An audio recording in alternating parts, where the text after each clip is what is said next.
Hey, this is Ross Payton with Roleplaying Public Radio. This is RPPR episode 118, limping away from Gen Con 2015. As we limped away, we survived. Yay! Considering how far our hotel was away, yeah, we were limping most of the time. So, well, it's serious. Yeah, we were still on flat ground. I mean, it's not like we're marching uphill both ways through the snow to get to school. But a full day has passed. Well, according to David, he walked. Nearly 40 miles in 4 days, which is pretty intense. Well, he was on his feet because he was volunteering. I know, but still. No joke. And I'd like to point out that this is a more than a full day since Gen Con, because there's no way you could have pulled off that announcer voice when we got back. It does take your toll. It would have been more like, this is Ross Payton. So it would just be Tom Waits introducing it, so...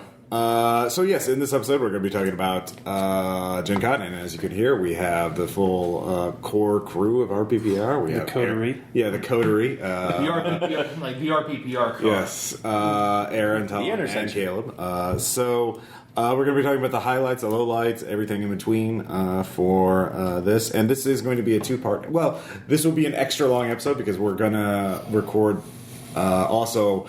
Bill, Dan, and everyone else, and David, and Michelle, and get their involvement as well. Find out their experiences as well. But we don't want to have like 12 people talking at once, so because fist fights will ensue. So well, that would be chaos, and we don't like. We're chaos. too awkward for fist fights, Because it's a good thing Gen Con has slap fights will ensue. Then so just passive aggressiveness. There it is. Yes. So we do have a bit of news. No Soul Left Behind. The print edition is out and available for purchase. Yeah. And what do you say, Caleb? Thank you. No. What do you say? What's the RPPR way of saying? Oh, buy my book. There you go. Because I am a published author. Multiply. You even got a cosplayer, man. Yes, that was pretty awesome. The book is out. It looks very pretty. I apologized to Simeon the second I saw him, and he gave me an angry look for having to lay it out and says I should learn to write less. But it is all there, and it looks very good. So it is out. So yes, I'm taking a look at it. It is a gorgeous book, and certainly in the you do have to admit, it is a very crowded market of high school demonic superhero subgenre within role playing games. Look, I'm not some trust fund artiste that I can afford to go off wherever my whims. See, I have to go for that mass market appeal. You do, and that's what the kids want. Demonic powers to cheat on standardized. I am the T-Swift of gaming. Yeah, Caleb, tell everyone you know. Caleb, you didn't create the system. You're just a part of it. Yeah. Just don't get T-Swift's attitude. That's all we're asking. So one thing I do want to mention first, though, before we get into I do want to give a big thank you to all the RPPR fans who were there at Gen Con. We got to say hi biggest to group play yet. games. Biggest group yet. We're growing every year. You guys are awesome. Yes, you guys are amazing, and I will keep up RPPR. You are why RPPR exists. Die or sell out as a millionaire, but probably die. I know it sounded corny to all of you who were there and who could probably barely hear me over the din of the Hyatt, but no, you guys seriously make us who we are, and we're very, very happy that you've just love our inane ramblings. Or that you just glommed on to the shit we do. Yes, and I do want to give specific shout-outs to we got just amazing generosity. An embarrassment of gifts. Yes, embarrassment of riches. Jeremy for the mixer, which is awesome, and I will have to learn how to use it before I and all of the beer and wine. Oh God, yeah. So I have tried a little bit of the raspberry now, and it is very good. Ooh. So next up, Michael Polanda. I hope I got your last name right, for his amazing art. We got posters. Red Market's fan art exists before the game is even out, and he will be getting an email. He will with a contract. Yeah, manage that expectation, Caleb. Because we kept all aboard the hype train. I would like to say this just because of his. Because before you guys came along, he came up to me and said, "Hey, here's your thing." Which also, I'm adult. I forgot to go buy and get mine. I'm so sorry. But he showed me the Red Markets thing and said, "Hey, do you think Caleb will like this? 1, yes. 2, do you think he would be good to possibly, could you give me a good word to for possibly a job? Take this over to him. Give him your own good word. He will accept it more than me. So go." When we get a word from Aaron, we're naturally suspicious that it will lead to disaster. Whenever Aaron tells me things, I just kill myself with a flare gun. It's the only natural reaction. You called me a witch one year, so you know what? That's why I stopped saying Caleb, things. you do have a grudge. It's the only way to be sure. Next up, Laura, she wrote a novelization based on the Wages of Sin, a Dirty World. So cool. She printed it out. I didn't see the printout. Yes, it is amazing and beautiful. Like, not just a good story, just a well-designed book. It is a pretty-looking little book. Also, George and Jin for their amazing pixel art gifts. They're like bone solvent pins for everybody. The bone solvent pins, yes. That was amazing. I got the Ovid the Rainbow Puking Wizard. I got Speaker of the Mouse from FUPA. Right. Thing. And then I got Olive for Sarah, her little halfling barbarian. I got a huge axe. Yeah, I got Nils the druid, and since they said, he spent most of his time as an alligator, so they just made him as a lizard man. Yeah. And I got Titanius, which I absolutely love because they did a wonderful job doing. George did a great job of doing the shading on the armor, so it looks like it was in partial light. But the best thing, he has his hands up in a shrug. No. Like, I don't know. And his shield has this great big question mark on it. So if that was what I imagined a paladin, agnostic paladin to be, they captured it completely. So. Or not. Who can tell? I know. So. Next up, I would also like to mention Matt and Travis from the Drunk and Ugly podcast. We finally actually got to meet and talk, and I got to run a game for them, and we were on panels together, and it was great. Yay, them. Sam gave us claws and various animal Sam parts. came I have all the a way bear down claw. from Alaska. All the way all the way down Alaska from with Alaska. a box that says Alaska on it. Yes. Which is good. I will keep all my Alaska-based things. Ross, no longer will we have the drama of the wine that we had the last time. If we need a corkscrew, we have it. I have a bear that's holding a corkscrew. It's by the same The bear, brand. it's like the bear is saying, "Hey, I got this." Yeah, and he ended up giving me a shark tooth embedded in a nice little stone. So. Yes, very appropriate. And finally, Noah, who gave us some things we've actually mentioned on the show. First off, the Rocky and Bullwinkle and Rocky, actually it says on the box, role-playing game from TSR 1988 with hand puppets. Cardboard standouts and cards. Board spinners, and we will, of course, have to play this. I called Peabody and Sherman immediately. Those are... we don't know what even the rules are. I will fight. So. Wow, Aaron is serious.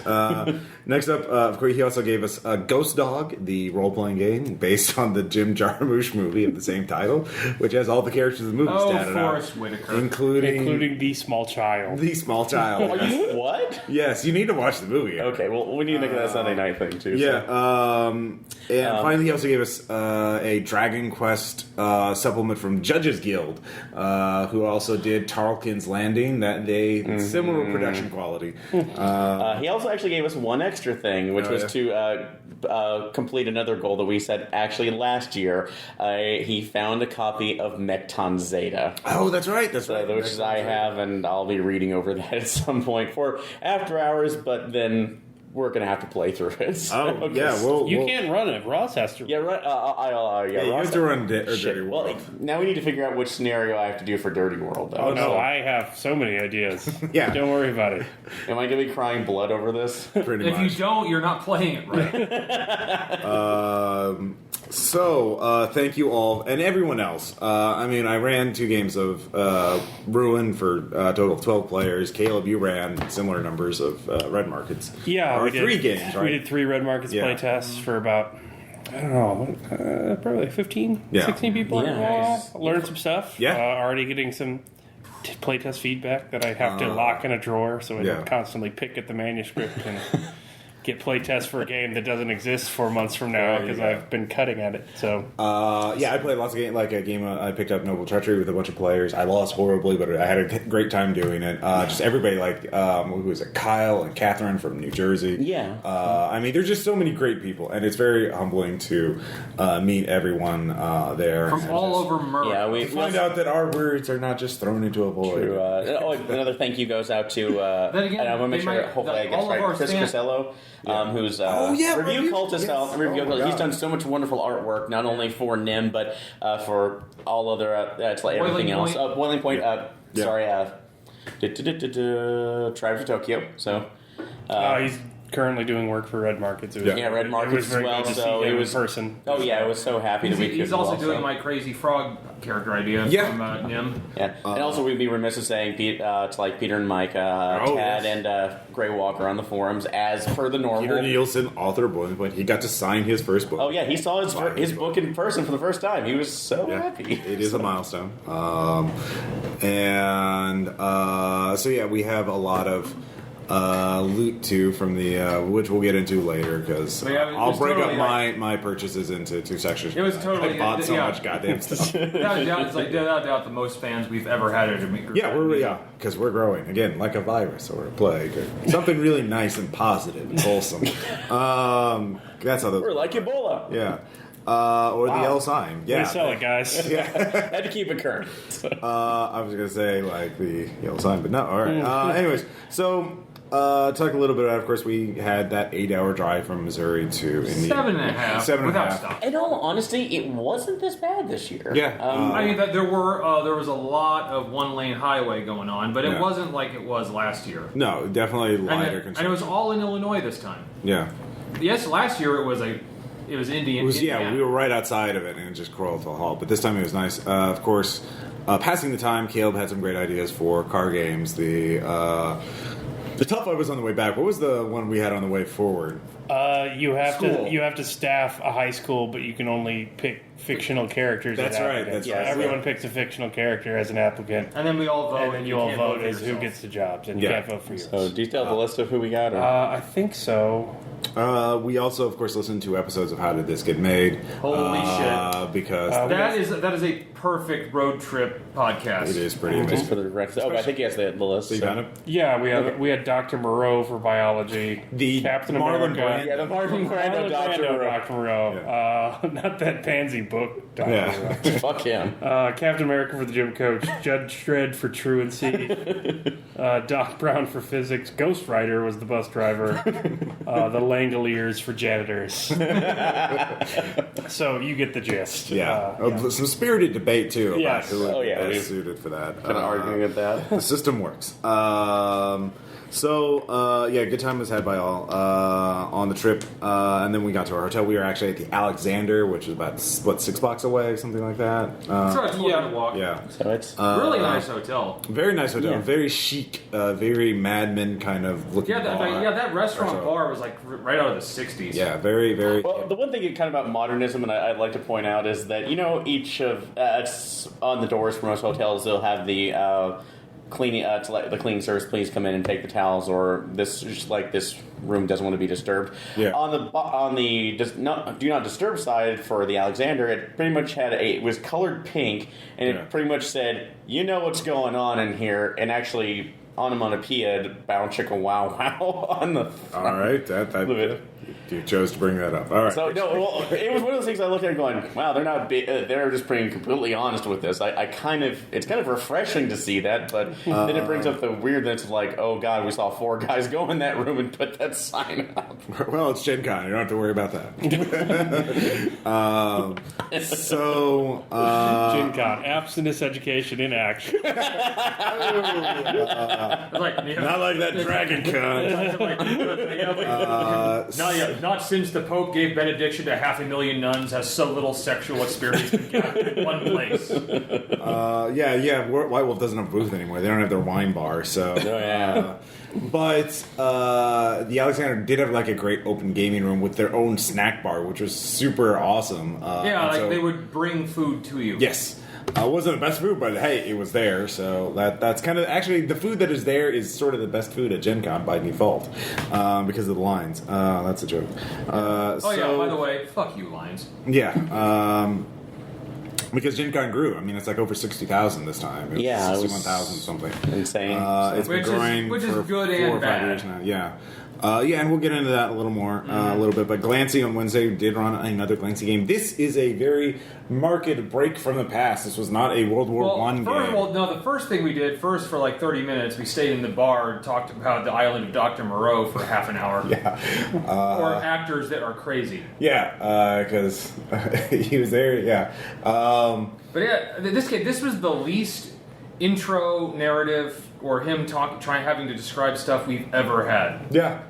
And that will be posted pretty shortly, actually. I plan to have it go up probably by the time you hear this or within a day or so. So I might as well explain the basic premise. It will be called Call of Cthulhu Iconoclasts. And we are very literally iconoclasts because all of our player characters were Western recruits of ISIS in Syria or in Iraq, and the premise was that we were sent to this formerly rich person's mansion, and the rumor was that he had hidden antiquities, and we were supposed to find them to either smash or to sell them on the black market. Sell them on the black market. So we were all playing basically teenagers from Europe who went over to ISIS with a can-do attitude that, oh god, the we decadent want money Western and power. We want what power and wives, and that was about it. And then you find out, by the way, for all those thinking of joining ISIS, you don't get that when you go over. No, it's a pretty terrible deal. And Caleb, we were racing towards death. Never have we been so. Caleb was sprinting. I've never wanted a character to die so quickly and so badly. Yeah, and you tried so hard. Yeah, and it didn't happen right away. It took too long for my tastes. Yeah. You could have given me the pre-gen, rolled some die, and said you're dead instantly, and I'm like, all right, that's satisfying. I'm okay with that. And so we'll post the AP of that. A few things to note. There is a logic behind this that Glancy explains at the end of it, and it's actually very, in the narrative sense, very interesting, and certainly be something I would consider doing. And also, it has something that Mythos veterans will not recognize. Yes. Other than that, so you have a nice little twist to expect. So. Yes, and Aaron was the only one who tried to keep his character alive.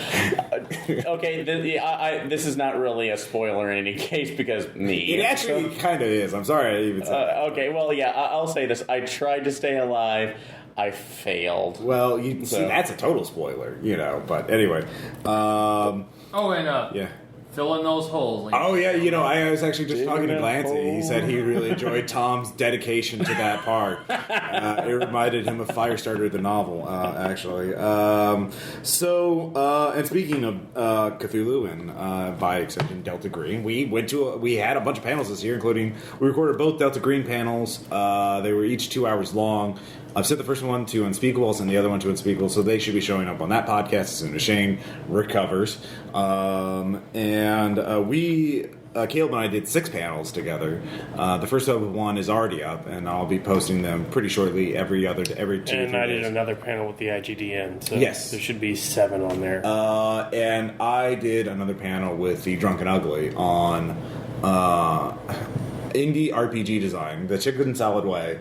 And Matt had a reason for that, and I can't remember what that was because I was over trying to stay awake because exhaustion. And Aaron, you were on your first panel. Yeah, that was a little bit experience for me. I was on the Drunken Ugly's panel for Skype Gaming. Unfortunately, one of their members could not make it this year, so they asked if I could step in, which I was very honored to do. So, although I did joke that I'd be, pointing them and saying, "Yeah, that's pretty much all theirs." But like I said, we added some other stuff. I was with Matt and Travis. So did you have good attendance for it? Yeah, it was. I'm trying to think. In the room, there was at least about 25 people, I guess. So for what it was, because it was over in Crown Station, Crown Plaza, or the Union Station. So the craziest goddamn hotel I have ever been in, and I have been in crazy. And it is somewhat of a temptation to try to stay there one year just because of the horrific. I totally want to stay. The horrific, but then there's also the side that it's right near the train. So if we're going to get that, there are train tracks that literally go. I know. So I wonder if you're sleeping in the middle of the night, you're going to get that Blues Brothers experience of the train rattling your room, but. Because you could hear them in the rooms as well when you're trying to make when you're recording, but overall it went very well. We got a lot of good attendance, and a lot of different experiences. Specifically, Matt was kind of falling back on me for transitioning from a tabletop setting into a Skype setting, since they pretty much only do Skype. They only do that, and it's been years on end since they've really done a collective live with each other before. So, I have sent the files to that, so that will be probably up on the Drunken Ugly anytime soon. Cool. We had really good attendance too for our panels. I think. We had like 140 separate tickets, and then it's a seminar, so no one really enforces. Any kind of attendance. It's not like a game where you have to pay to get. We could easily have more than that, and there were. Many panels, much talk. Wow, it was a lot of talking. Yeah, but I thought it went well, and we had good questions. And yeah, seemed I think we'll get a really good response with the education panel. And Dan had some really good things to contribute to that. We had Jack Graham, Andreas Walters of the Baby Bestiary, Robert Bowl of Fayball. A lot of people. Yeah, even you were oohing and eyeing at that Baby Bestiary. Like, oh my god, so good. it's the sweetest. It's beautiful. Ever. Yeah. It's the thing you kind of need insulin to get through. I mean, they make rust monsters look adorable. Well, rust monsters are naturally adorable. Rust you weevils. just don't get it. Unless you have, Mifune eating a cricket in its place, pretending to be a rust monster. Well, no, he was the Chaos Dragon. Well, anyway, so we have plenty of panels covering a lot of different topics because we also go into like red markets, progress on red markets. I made progress on Ruin finally, yay!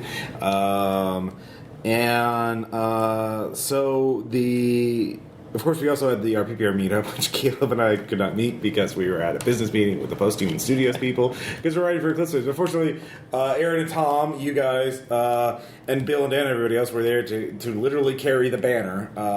They carried it proudly. Yes. So tell us a little bit about the original, or the main meetup at 6 o'clock. It was, I got there like 5:45, and I was just kind of like I sent a message like, hey, if anyone wants to do the meetup, I'll be sitting by the bar in the Hyatt. And there they came in groups of 1, and then 2, and then 4. Wait until finally, I think we counted over 30. Yeah, because I unfortunately came in a little bit late because I was hanging out with George and Jen at the dealer's room until they left, which... Slight divergence, but I feel I need to say this because I've actually never experienced this before. Because in the dealer room, I've always gotten out before it was closing time because I found something and I left, or I had someplace to go. But since I was hanging out with them, when the lights shut off and they start herding people out, the vendors all around start cheering and applauding. And I looked around at both George and Jen saying, is that normal? Oh, God, yes, and it gets louder every day. And by God, if it did not do that every single day. Well, it's not like, oh, God, we're rid of those nerds. It's exhaustion in there, but it was just, they're all tired. They want to go to their activities or get some food and rest before, and I understand it, but it was just one of those things like, oh, I haven't experienced this before. Well, it's a celebration, like, hey, we had a full day. Yeah. We hopefully made money and blah blah. No, it was. It wasn't mean. It wasn't mean going like, oh God, what the hell is that? It's like, right. Wow. Anyway, you're hearing this. Yeah, and it really just became down to like when everyone came up, like the fans were there for the first time, seemed thrilled to meet. Like, oh, he's actually from RPPR. Like. Hi, I'm Tom. Yeah, it's my sweet dulcet tones you would hear. Yes, and it pretty much just kind of got down to like 10 or 15 different small groups of people talking about games and what they're doing, and we took over like that entire section in front of the bar, which I think they would have been miffed at had not everyone in that group gotten a drink. Yeah. It wasn't causing like a gigantic issue. I know you and Peter are going to organize. Yeah, there's actually going to be an official scheduled event with a room next year. And I will not skip that because of a business meeting. I will tell them like, I know I really need to do this. Thanks to Dan. Thanks to Dan and Bill, the RPPR banner was also. I'm so grateful that they were able to do that. We had some photos of it because you marked because basically we thought like we're maybe find a room. And Aaron and I think Noah went to dutifully scout for available rooms. Apparently, they were all taken. Noah, Peter, and I went to look around because usually at the Hyatt, there's at least like one room off to the side that is usually open. The normal ones that we got last year was completely overtaken by laser tag, and then the other stuff was Ozarks Rising, and a couple of the other big events from there or little smaller games. So right. Yeah, and then the only other option would have been just marching down to the JW, which was in the complete opposite direction of where we needed to go. Well, so basically at that point where it was like, I pretty much just like, all right, we're all going to stay here and drink until it's time to go to the Delta Green panel. Like, woo! And much drinking was had. And, basically we just, it was nice. We didn't have to do anything. We just naturally just yakking. But then when it came time, like, okay, guys, we had like 30 minutes till the Delta Green panel.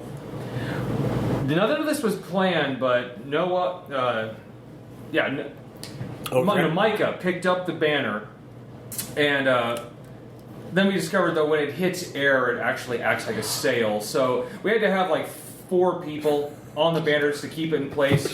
But we did, and man, we marched it from the Hyatt to the Crown Plaza, which means we walked right by the convention center on the way south.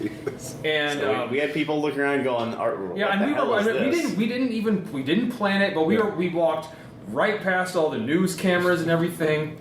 And we got people stopping in their tracks to look at us. We out nerded the nerds. This time we did, and I'll say the fans did their job. They promoted RPPR like nothing I've ever seen at Gen Con before.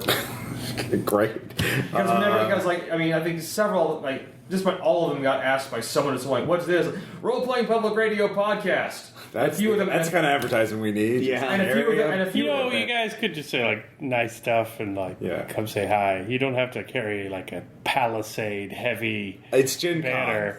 Go Win in Rome, Caleb. Go big. Right. You go big. Also, you go home. Okay, all right. And you realize Micah made that, so he pretty much took that banner. Oh, he responsibly. proudly.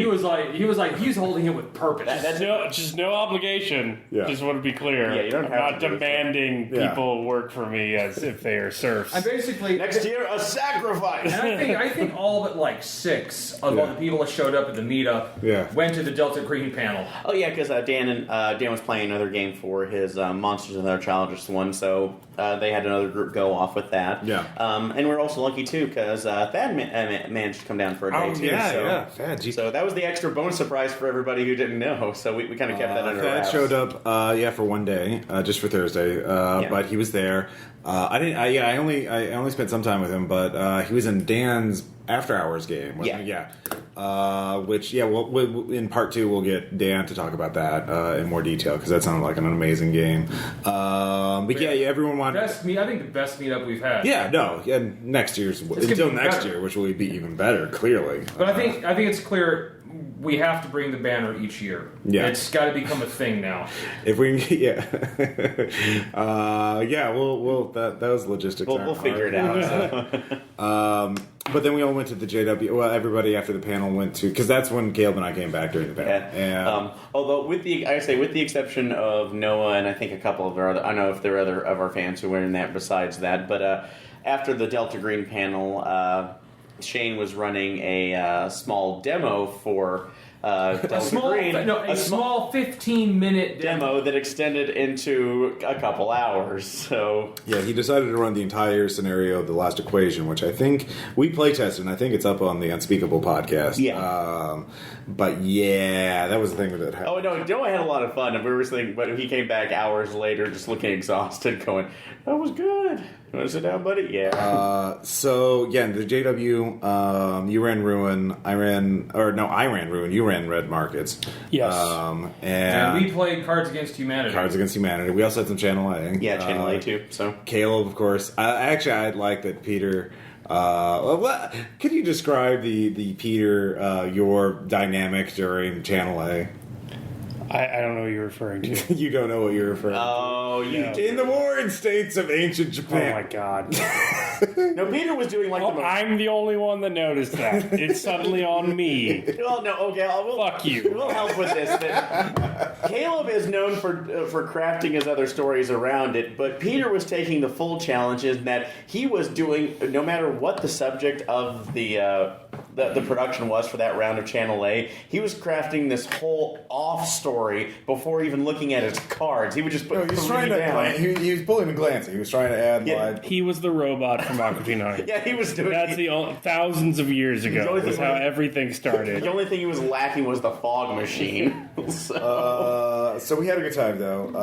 That was Thursday. That was Thursday. Yeah, it was Thursday, a very full day. It was one of those days that we got back to the hotel like, holy shit, this is only day 1. Yeah. So let's see here. And again, the rest of the con, panels, playtesting games. It wandering the exhibit hall, as gargantuan as it is, and games. So you could park several 747s in here. Yeah, easily. So it easily. was. But not enough 747s, apparently. Yeah, because actually, George and Jen were telling us about they had a booth there where they were selling their dice jewelry and that kind of stuff, and apparently they did okay, but they might not be coming back as vendors because of change. And I linked to a blog post which I'll put a link to in the show notes, and it's something Ross posted I actually read, so that should tell you. So it's talking about this guy from D20 Radio talking about how he went to Gen Con this year, but he won't be going back next year because of changes into Gen Con that he doesn't like.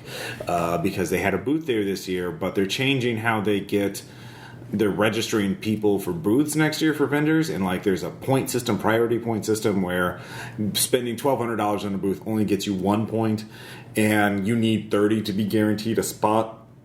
And so a lot of smaller vendors feel like they're being squeezed out.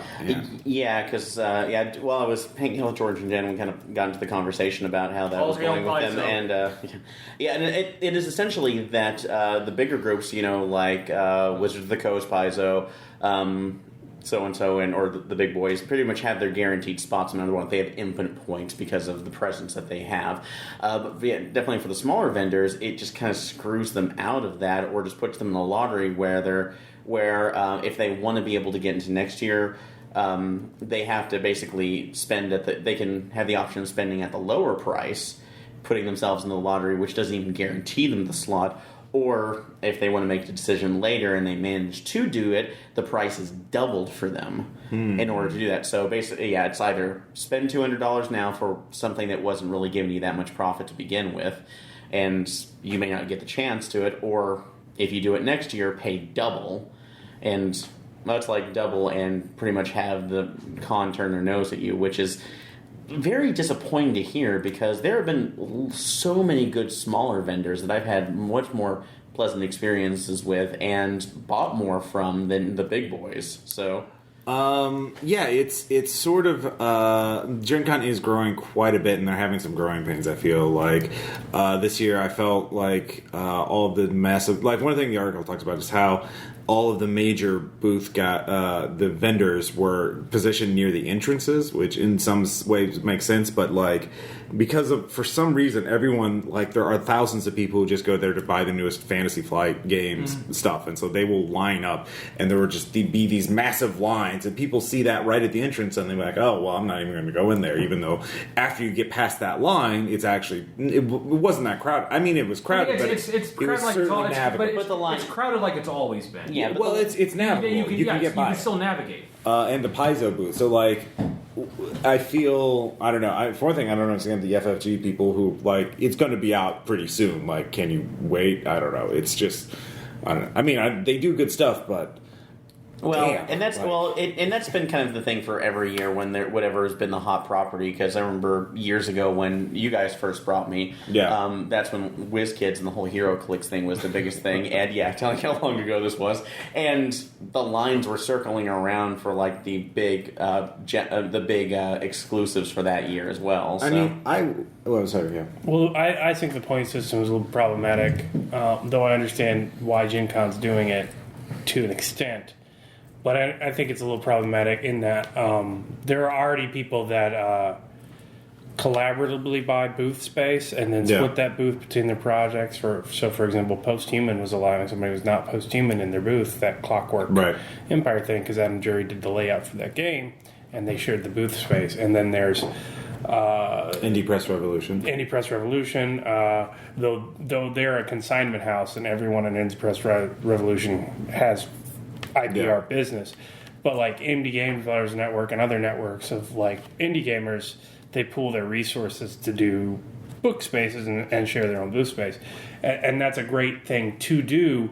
But if booth space is requiring on these legacy priority points thing, what I'm worried about is while those collaborative little get-togethers to share booth space make for a great opportunity for both consumers and independent developers, it's kind of problematic in that with the priority system, only those collaborations that have already established themselves are going to be. So basically, they're kingmakers now if they've got that space and they've got those booths, because that space, they've got it locked down in a way that no one can hope to get. And like Paizo and Fantasy Flight and stuff like those guys. Yeah. And so basically, you've got a situation where if indies can manage to get in at all, are lucky enough to get in the bad part of town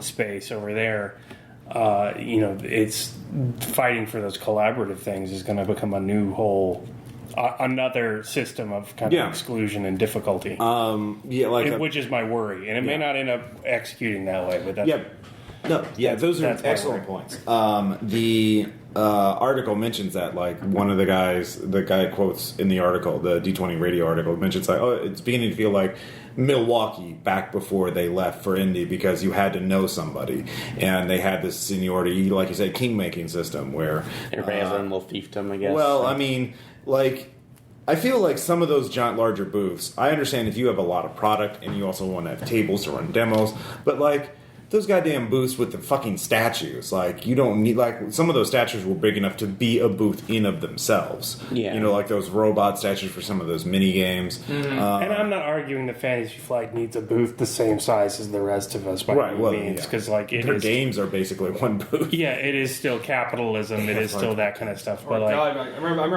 the 7-foot monster thing from Monster Apocalypse when it came out. Yeah. But I am concerned because some of that open play space in the area right next to it is wasted. Not all of those tables are needed. Yeah. There are big tournaments and stuff that are going on over there. Yeah, they have the old exhibit hall that is specifically set aside for tournaments. But at the same time, that could be cycled, that could be better scheduled. Yeah. And I don't see any reason why there couldn't be a secondary booth space. Yeah, you wouldn't get as much foot traffic. Yeah. But that's already the system they have in place now. And they're replacing that system with outright exclusion, it seems. So, but yet again, these are concerns about things that haven't happened yet. Yeah. We haven't seen the system implemented or haven't heard what's going on. So, I mean, I feel like it's premature to condemn. Yeah, we're certainly going to go. And because they have done some very good things, like the RFRA, and they have acted in good faith many times before. Yeah. I don't think we should, but it is worrisome. And I've heard a lot about the will call lines too, not just for badges, but it seemed like it was better this year. I don't know though. I know from what I've heard from a lot of people, they say some of the lines are the worst. Not so much for badges, but for just the will call, tickets, when if you just want to buy some generic tickets or pick up something you bought, a day or two before the con. Yeah. And there are ways to automate that. Yeah. Why can't you use a barcode system and be able to print it at home? Yeah, which is something. But it's a growing pain. It's a growing pain kind of thing, and I understand. Yeah, I struggled with getting my ticket and my press pass this year. Yeah. It eventually was made right, but it was a struggle. Just like the hotel situation, but that's kind of been going on for a while. Right. Yeah. So I mean, I'm not bad mouthing Gen Con in any way. It's just something.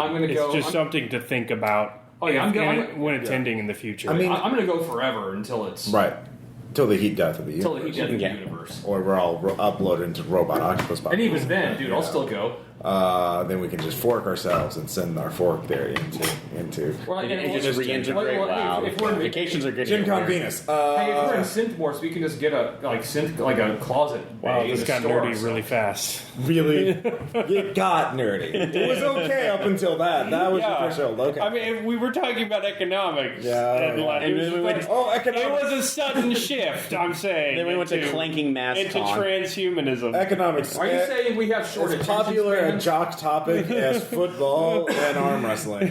What can I say? I'm a total bro. Yes. I mean, one thing I think I can already begin to see sort of cracking in some places. There was one booth, Kingdom Death, somebody said, "Oh, you should go check them out." I'm like, "All right, I'll go do that." And they had just a closet-sized booth, and this is a game that like they raised like I don't know something like $1 million on Kickstarter for, so they had money. It was like it's a minis war game kind of thing, but I couldn't get in to see their minis because one thing to be fair, they made a mistake with their layout of the booth. The mini display case was in the back. So you had to wait for other people to leave. Oh, it wasn't along the row? So no, it wasn't along the row. And but it was a very small space, and your base booth is 10 by 10. Yeah, it seemed like even smaller than that. Yeah, that's the base unit of a booth. Oh god! And speaking of small booths, so I couldn't even get into take photos. And then it's more for end caps and aisles, and they charge based on foot traffic. Yeah. Although speaking of small booth, just kind of an offshoot of that, the science dice booth this year, because I had made the decision that I was going to go ahead and pick some up because of sharp edge dice, truly random. Yeah, truly random, and also I did get some red and black ones because we needed to stop breaking probability when testing red markets. Yeah. So, but my God, it was Peter and I went around this row about 2 times before we actually found it, and it literally was just this compressed closet space. I think they were sharing with another booth.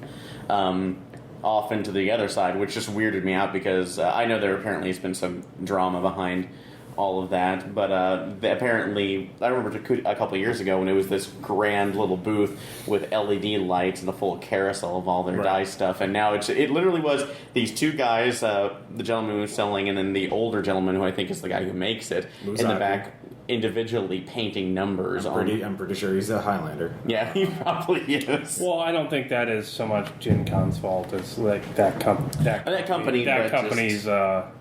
being on the rocks of late. Yeah. But yes. But speaking of booths, yes, I did go by the Palladium booth this year. I purchased nothing. Good. First of all, because making progress, but their booth was not. It's a pretty big. It's like a methadone. Like you can't. Oh no! It was pretty much squared away in the middle of the almost in the middle of the convention center. Yeah. But it was ridiculously huge. Of course, for what it was because of all the product it was almost out there. It was almost incidental. Their books were there because it was all about the Robotech minis. It's their only new product. Yeah, and actually that's so true because I actually looked by. They have not released a single new book. Yeah. And the only thing they have done is put new covers on some of their old books.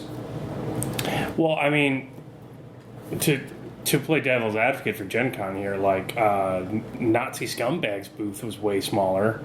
Yeah. I didn't even see it. It was there. As was Creepy Hentai Porn Factory's booth was much smaller than normally. I did, yeah. Which one? I don't remember. I didn't go in and investigate, Ross. But yeah, I mean, I kind of hate that like good folks like Jen and George get pushed into the bad part of town where like really guys with switchblades are hanging out of the. But yeah, I understand like Gen Con's policy of like maybe not wanting to encourage that because, I mean, you can make the argument that they are the guiding hand of the market will do the job for us because those guys are not making as much money. So I don't know. Okay. I actually picked up quite a few things from the back end. Because I wanted to see that. There was good stuff back there. Jen and George, obviously, foremost among them. I bought Super Fight there, and Necropolis had a Hairbrain Scream was back there. Yeah. So yeah, I really enjoyed. I got to play Necropolis too. It looks really good. Dennis Eveler was not there, unfortunately, but. They announced a big BattleTech Kickstarter that they're doing for a game, and they still have Golem Arcana, which looks really cool. It looks really expensive too. Like most things involving minis, I stay away. Yeah, fair enough. I did pick up the rules for a minis game though, because it specifically seems to be set for co-op stuff, and it's a zombie game. So you see, there's still a market for zombie games. They're there. It's about like you build a war band of survivors, and like.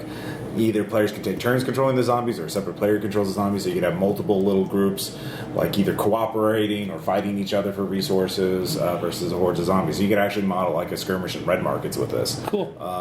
So if you wanted to have like 20 guys fighting 20 guys and not want to get into that. So that's something to look at. I'll talk about the review of that in the next section because I bought too many things. In general, like particular highlights, lowlights of the con for you, then we can get into our loot But I played in Dan's Monsters and Other Childish Things game, oh, good. and I got to play as the oldest monster I created, Mr. Duke. Mr. Duke, yes, the giant snake. I got some compliments because I totally did my best Hunter S. Thompson. You do a good Hunter S. And I will say, like, I think the best thing there, because there were times we were playing the kids, and then the way that his scenario is designed, the kids and monsters are apart through most of the scenario. And the whole group, I mean, there was some of them had never played monsters before, but there were times we took up like 10 to 15 minutes of game time just having conversations as the kids and the monsters. Yeah. No, Monsters is a really good game for role playing and just character interaction. Just like, hey, let's talk. You know? Yeah. So yeah, that. Oh, that and was yeah, we killed something in the end of that game. You're gonna have to wait to listen for it. But we had the playtest of that. I definitely want to talk to Dan about his, because he's run that same scenario now 5 times, once for us and then like 4 times during Gen Con. So he probably has a good handle on it now. I talked about him previously that, like, with Junkyard, if we can get to a couple more scenarios up, we could see about either talking to Shane about doing another Monsters group, or just kickstarting one of our own and seeing if that would be good. Yeah. So, might not want to kickstart one of your own using someone else's IP. with Shane's permission. That's the thing. It's pretty much. Well, no, Arc Dream would kickstart. Yeah, the Arc Dream would kickstarted, but basically putting on there. But yeah. So some highlights for you. I decided that actually the whole thing was that at least all 3 games that I ran this year, which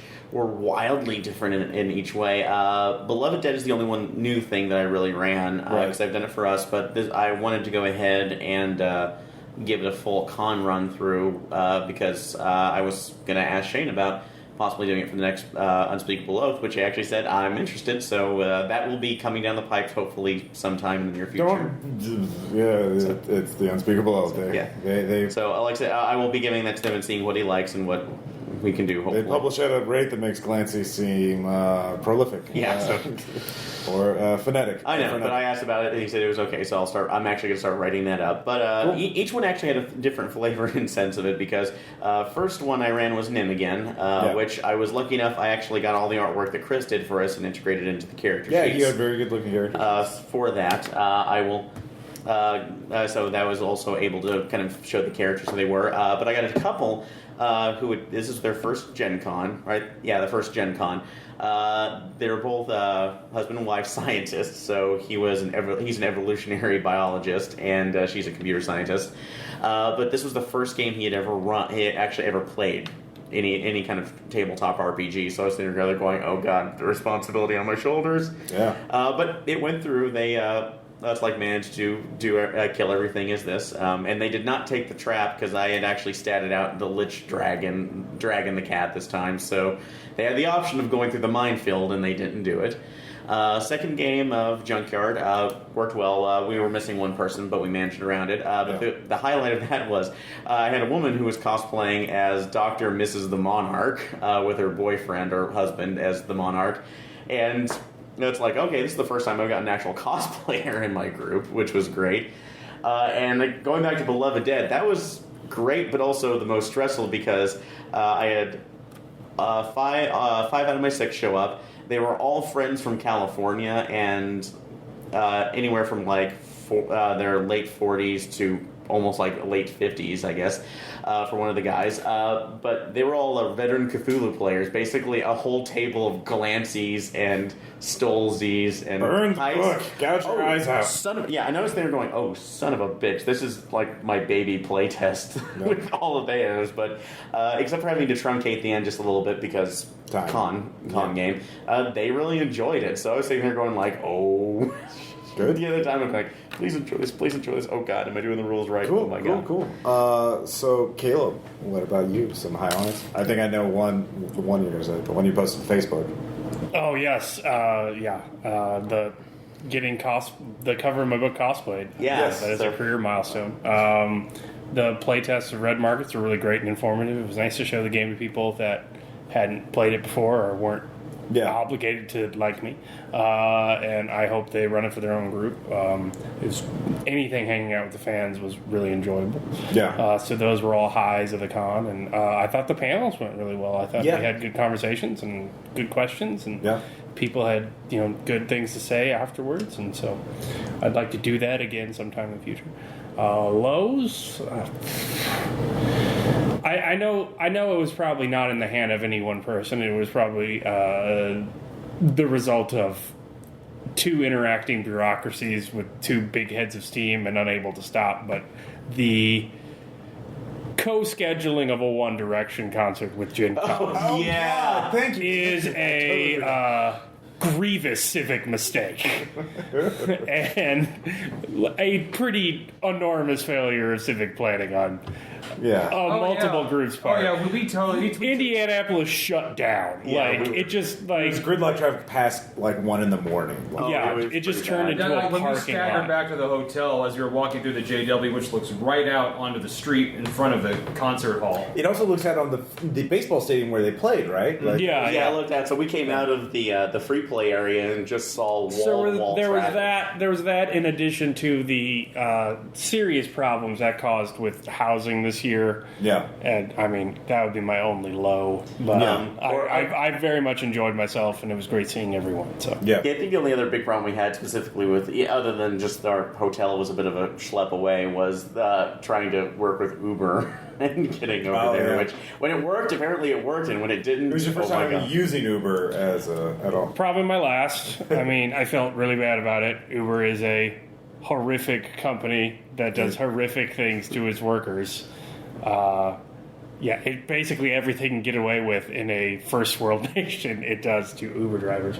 But I could not help it because there weren't not enough cabs, and we were a long way away, and I had very heavy books, and I just finished lancing my blisters today from the walk to the hotel. So I mean, $6 doesn't sound like much for some of you, I'm sure, but you get a backpack full of these textbook sized, glossy. And it's not 6 blocks; it's 6 blocks after you're maneuvering across busy streets. the skywalk alone between the Crown Plaza and the dealer room is easily 3 blocks. That's if you're only going to the one hotel. And not to mention, we were very lucky that all our events were basically at the Crown Plaza. Yeah. So. Like I said, David walked 40 miles in 4 days. Yeah. It's like marching on Valley Forge, So, yes, I used Uber. And when it worked quite well. So I did one ride. I shared a ride with you. Yep. Yeah. And I'll say, and actually, I ran my base raiders. Yes. Oh, thank you. That was also good. And again, I got people that there's one RPPR fan that brought his wife with him, and she's got first. I'm just along for the ride with him. Yeah. But apparently, even she had a good time. Great. And I got loads of compliments. Once again, the same reason that I couldn't get it done the last time at Go Play Northwest was because everyone was having too much fun bantering as the character. Sure. I know one of my lowlights of the con is the fact that I didn't organize the Zoom recorders as well, so not all of these games have been recorded. I'm sorry, like your game. Well, and like I said, in that case, with the first two, with my first two games, it pretty much was that since I was using the old man, that unfortunately where I was placed, they didn't have a good. They're con games, guys. But I know, but there's pure completionists. It's pure B-side. Yeah, it's pure B-side. There's like a din of. But Crawkill wants to listen. And I mean, one of the highlights is the fact that so many RPPR listeners got to play in a game that we ran for them. I mean, they listen to our stuff all the time. They're like, hey. But since it's not recorded, I have to say that to tease you what happened, this was the second time Micah played in the game. Yeah. And he this time he took the young dragon girl. Right. And at one point they were raiding a Russian. I basically used the red circle from John Wick. Yeah. And they found some cocaine in there, and one of her aspects is, "Ooh, what's that?" So she took some cocaine. And because here at RPPR we pride ourselves in our accuracy in the depiction of drug use, especially marijuana and cocaine. Physical effects. Yes. He took 3 whole marijuanas and it died. Fuck you, Rob. And in this case, Micah's character. Also, this time, I'm going to point out, in this running the Beloved Dead, none of you were a drug addict either. None of the players tried to add it in. I set up the complete scenario. They all went to sleep, and then they were attacked by shadow monsters. The end. Oh, Aaron. Okay. All right. But yeah, it was. But he took like 4 whole Yaos worth of coke. Oh yeah. It was Yayos, that's a scientific unit. Yeah, I do what I can. All right, see, that's what you... Cocaine units. Cocaine. So, kind of like money unit. Oh, that was another great thing. Chris, for Review Cultist, created the 5 money unit artwork, and then Peter had printouts of that, so we could have 5 money units. Shark punching, Lucille, puking wizard, rainbow puking wizard. It was great stuff. So for me, some of my highlights, again, just being able to play Ruin for the first time, or run Ruin for the first time, and get feedback from people, and realize I'm on a path that will eventually lead to a game that I can publish, which is nice.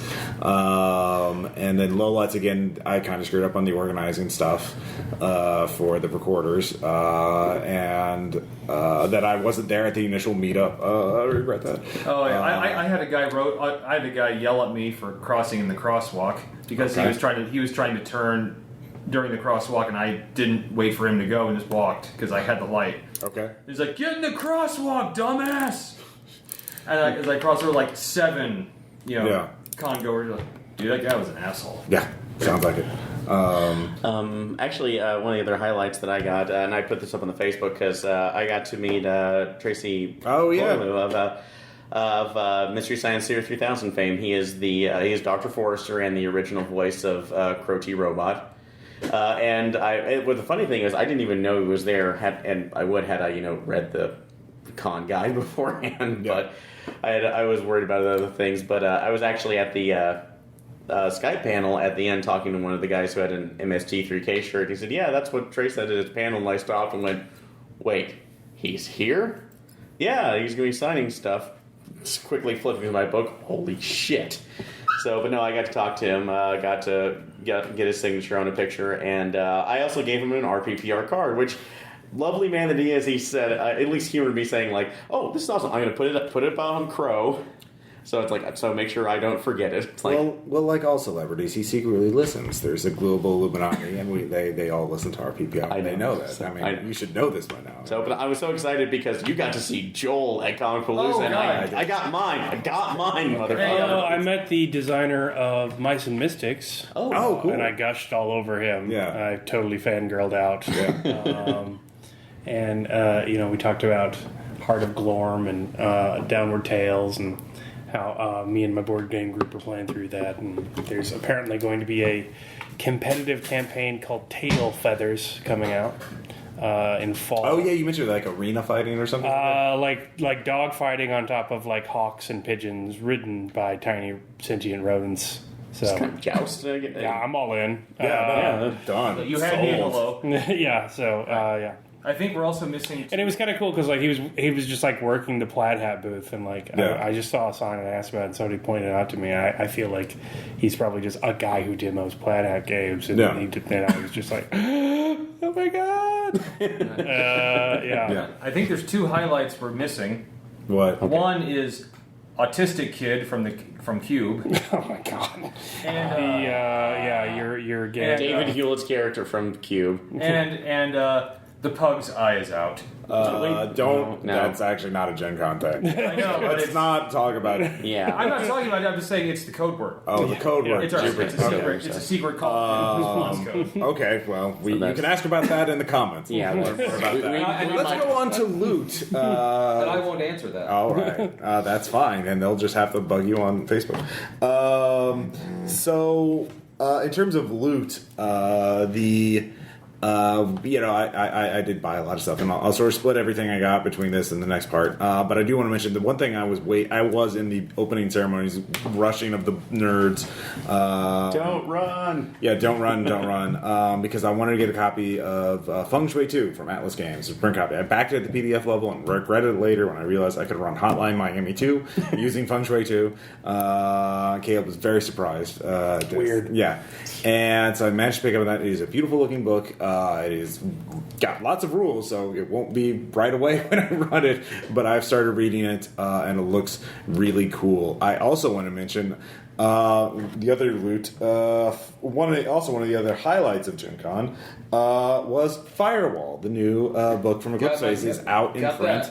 And I got my contributor's copy of that, and that was certainly seeing my name in print. Ooh. Also a highlight of the con, and it is a very cool looking book. It's post-human. It's awesome. Yeah.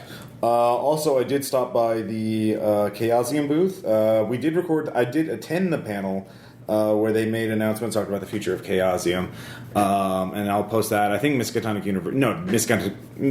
University podcast was definitely there. I don't know if they've posted it yet or not, but so I might just put a link to that if they've already posted it.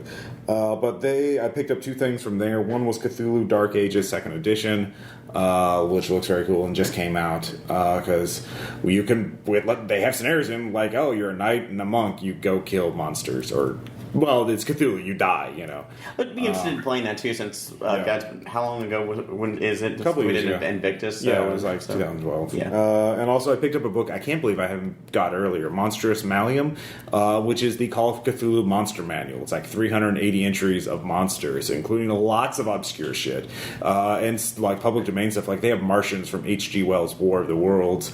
They have a lot of stuff from I think Lance said they had Dujakan in there. They do. I'm sure they do. But they have like artwork. Like here's what these monsters look throughout history. Like here's a Roman statue that's probably of a Shoggoth lord or something like that. And it's just like, ooh, there's so many plot hooks. It's just like really more cool. ways to kill my players. Pretty much. So those are some of the things I got. I'll talk about the others in the next part. What are some of the highlights of the things you got? I Wilt to Pelgrane. And they milked me again, to which Kinheit said, that's a harsh word, and perhaps your udders were swollen.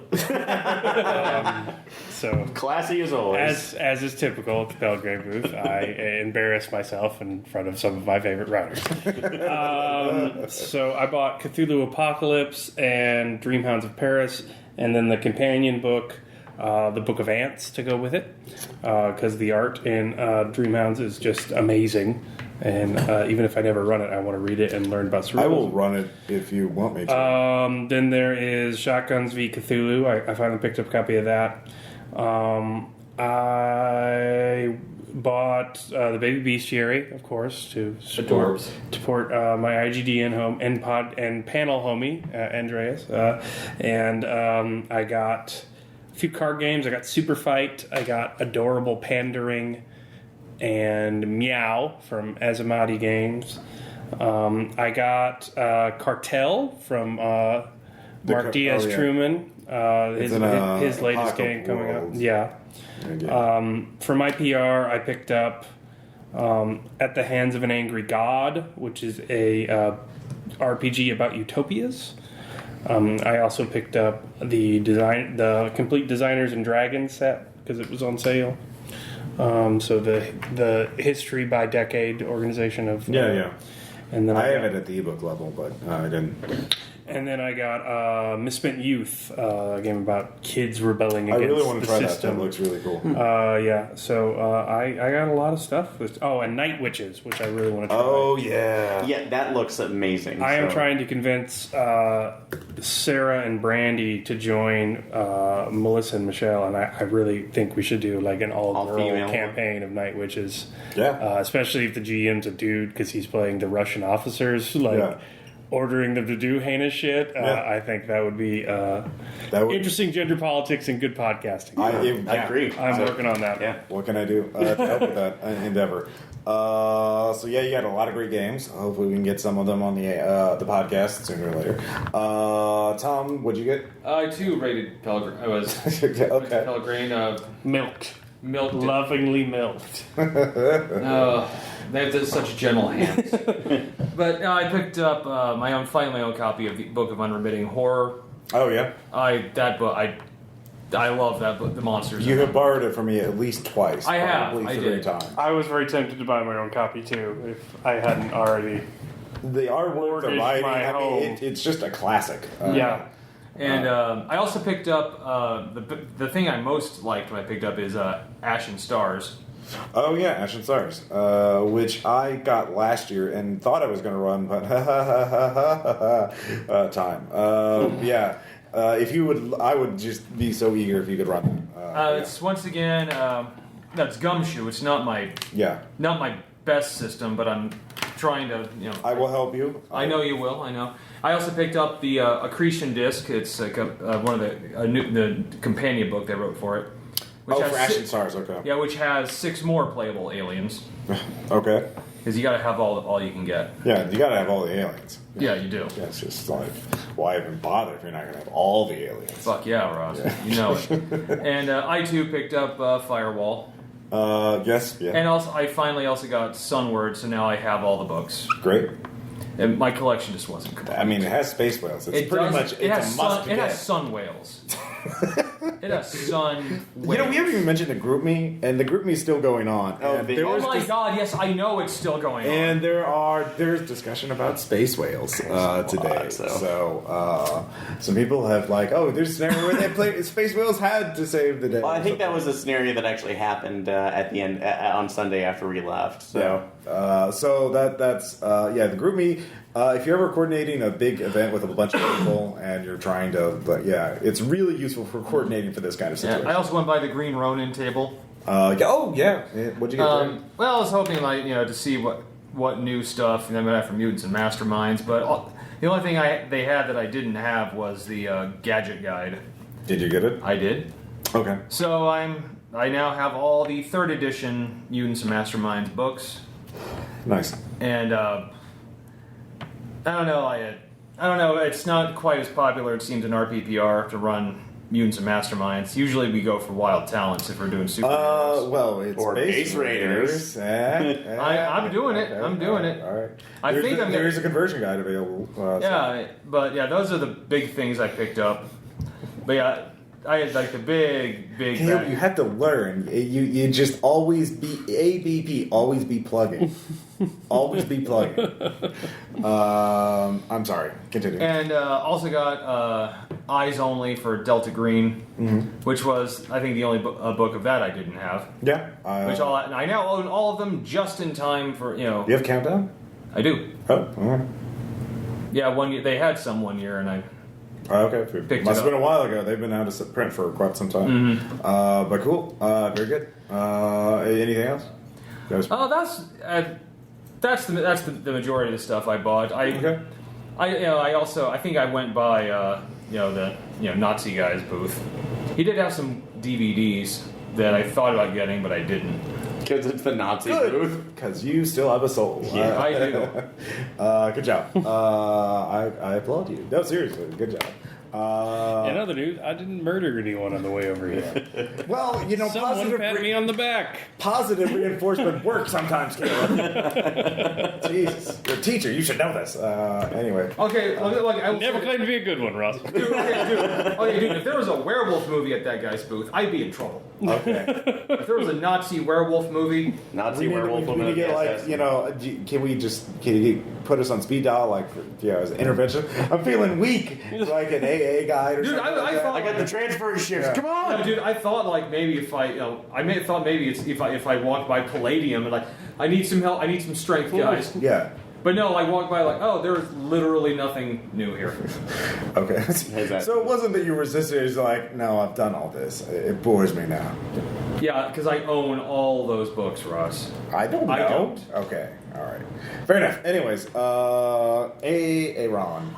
Actually, this is probably the convention I least purchased anything else because my situation's I'm trying to be responsible right now. All right. So, fair enough. the only thrill things that I picked up this one, since I backed No Soul Left Behind, I figured, I probably should have a copy of Better Angels. So I actually spent my credit on that to make sure I, had the book in hand beforehand.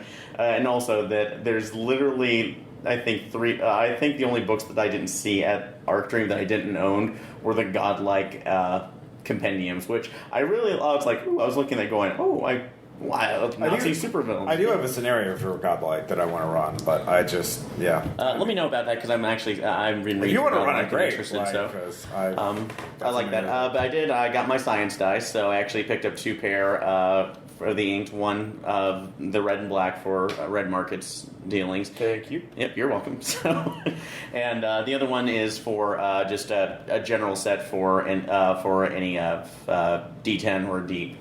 It's like D10 or percentiles for when we're running Cthulhu or something. I probably should have gotten some too. But those, I figured I might as well have those on hand. And then the only other thing was the signature from Trace, which it was more just buying his picture, which I was slightly disappointed because the second day I went, they were out of the pictures of him as Forrester and Frank. Yeah. But it also brought me up something else I will get later on, is that he and the other MST3 guys from all the generations apparently did a little music video / short movie last year called The Frank, which was just kind of their pastiche about Forrester being Frankenstein trying to resurrect TV's Frank as a monster. So nice. So apparently that is online and available for purchase. So like I said, please support them there and keep circulating the links because Right. Awesome as always. But pretty much that was mine. And as much as I saw cool things, and which didn't help because George and Jen's booth was right next to a booth that was selling a bunch of the cool figure arts and play arts Kai figures. So I'm sitting there going, I've been wanting one of those for a while. I shouldn't be doing anything right now. I kept looking back going, fair enough. Don't look at that. Next year if I'm really irresponsible. So fair enough. And once we get, I'm sure Bill and Dan and everyone else there will have a lot of, and David will have, and Melissa and Michelle, we'll have a lot of other purchases, loot to talk about. But before we end this part, of course, we have to have an anecdote or two. And I didn't get the full story because your Red Markets playtests were based on encounters that you've run before. Yeah. And so I'm kind of curious. One, I think we've talked about this before on the podcast. The filing cabinet tower, and also I kind of want to hear about the Cain and Abel scenario that happened in the first playtest. Okay. Yeah. So the first playtest, they did not do super well. They had some bad rolls. Well, okay, so the filing cabinet tower, for those who aren't familiar, is basically a tower of filing cabinets all welded together. You pull in a drawer, some of them are so you want to know the filing cabinets in particular. So the basic premise is that there's a lone survivor who sets up shop in the middle of a small town by emptying a office supply warehouse and welding together the file cabinets into a 4-story tall tower, which basically gives him sniper position on anything around him. And the premise is you have to get to the top of it, but the way he's protected himself is that certain filing drawers are trapped to slide open and trigger traps. And so in the original playtest with you guys when we did it, you were smart and made the correct rolls. Yeah. Or if you didn't make the correct rolls, you tapped references and, paid the bounty to not make the correct rolls. Whereas they fail the rolls, am I going to pay a bounty?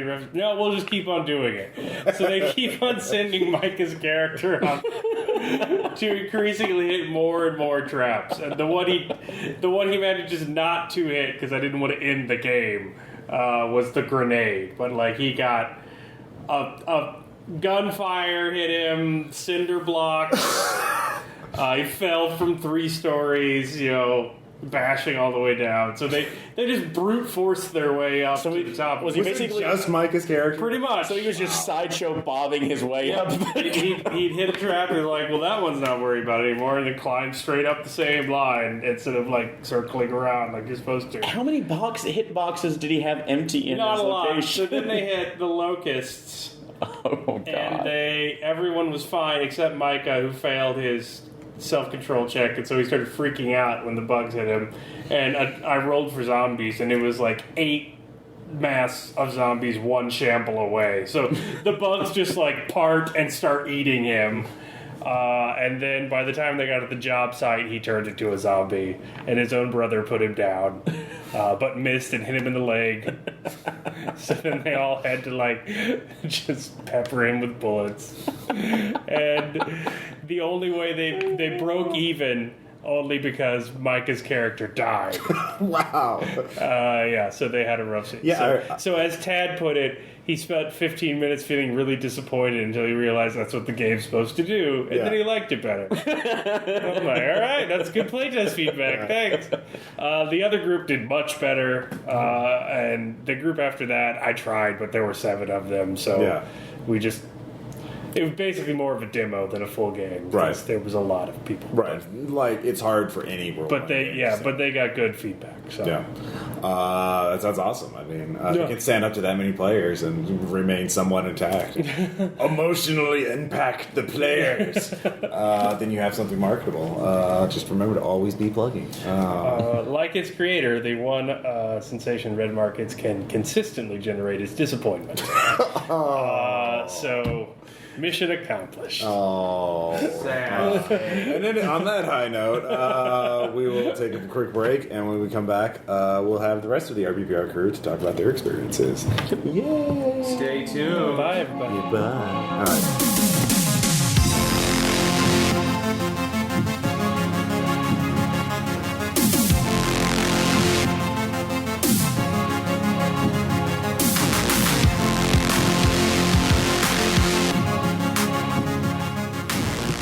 Meow. Meow. Meow.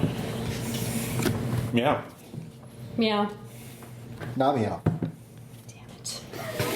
Michelle's out. Meow. Meow. Meow. Not Not meow. Not meow. Got me. Bill's out. Wait, you won. Oh. Yeah. Back when you got her. Oh, yeah. Yeah. And that was Meow by Osmani Games. As mentioned by Caleb. But Bill also picked purchased up... by us. Yes, also. Very successful game. So we're here, part 2 of RPPR episode 118, Limping Away from Gen Con 2015. Good there. Gen Con 2015 wrap up. And with me is the rest of the RPPR crew that went. David, Bill, Melissa, Dan, Michelle, and me again because it's my podcast and I have to do all the work anyway, editing it. So I get to be on it twice. Wait, Woo. what? Editing? Yeah. No. I edit this one. I add music. I do things. Jesus, Bill. God. All the things. By the way, be ready in every panel I recorded to blame you on any editing. No, I listened to that in the Delta Green panel. Yeah, thank you. Well, I edited it out. So why? because it goes to the Unspeakable podcast and they deserve quality. Yeah. Okay. Yeah. Yeah. Oh, so Not we don't ours. get... It's a this professional is why we podcast. can't have nice Yeah. things. Yeah. They're trying to do a Kickstarter, and get more. Yeah. Anyway, we're already derailed. Hooray! Our work here is done.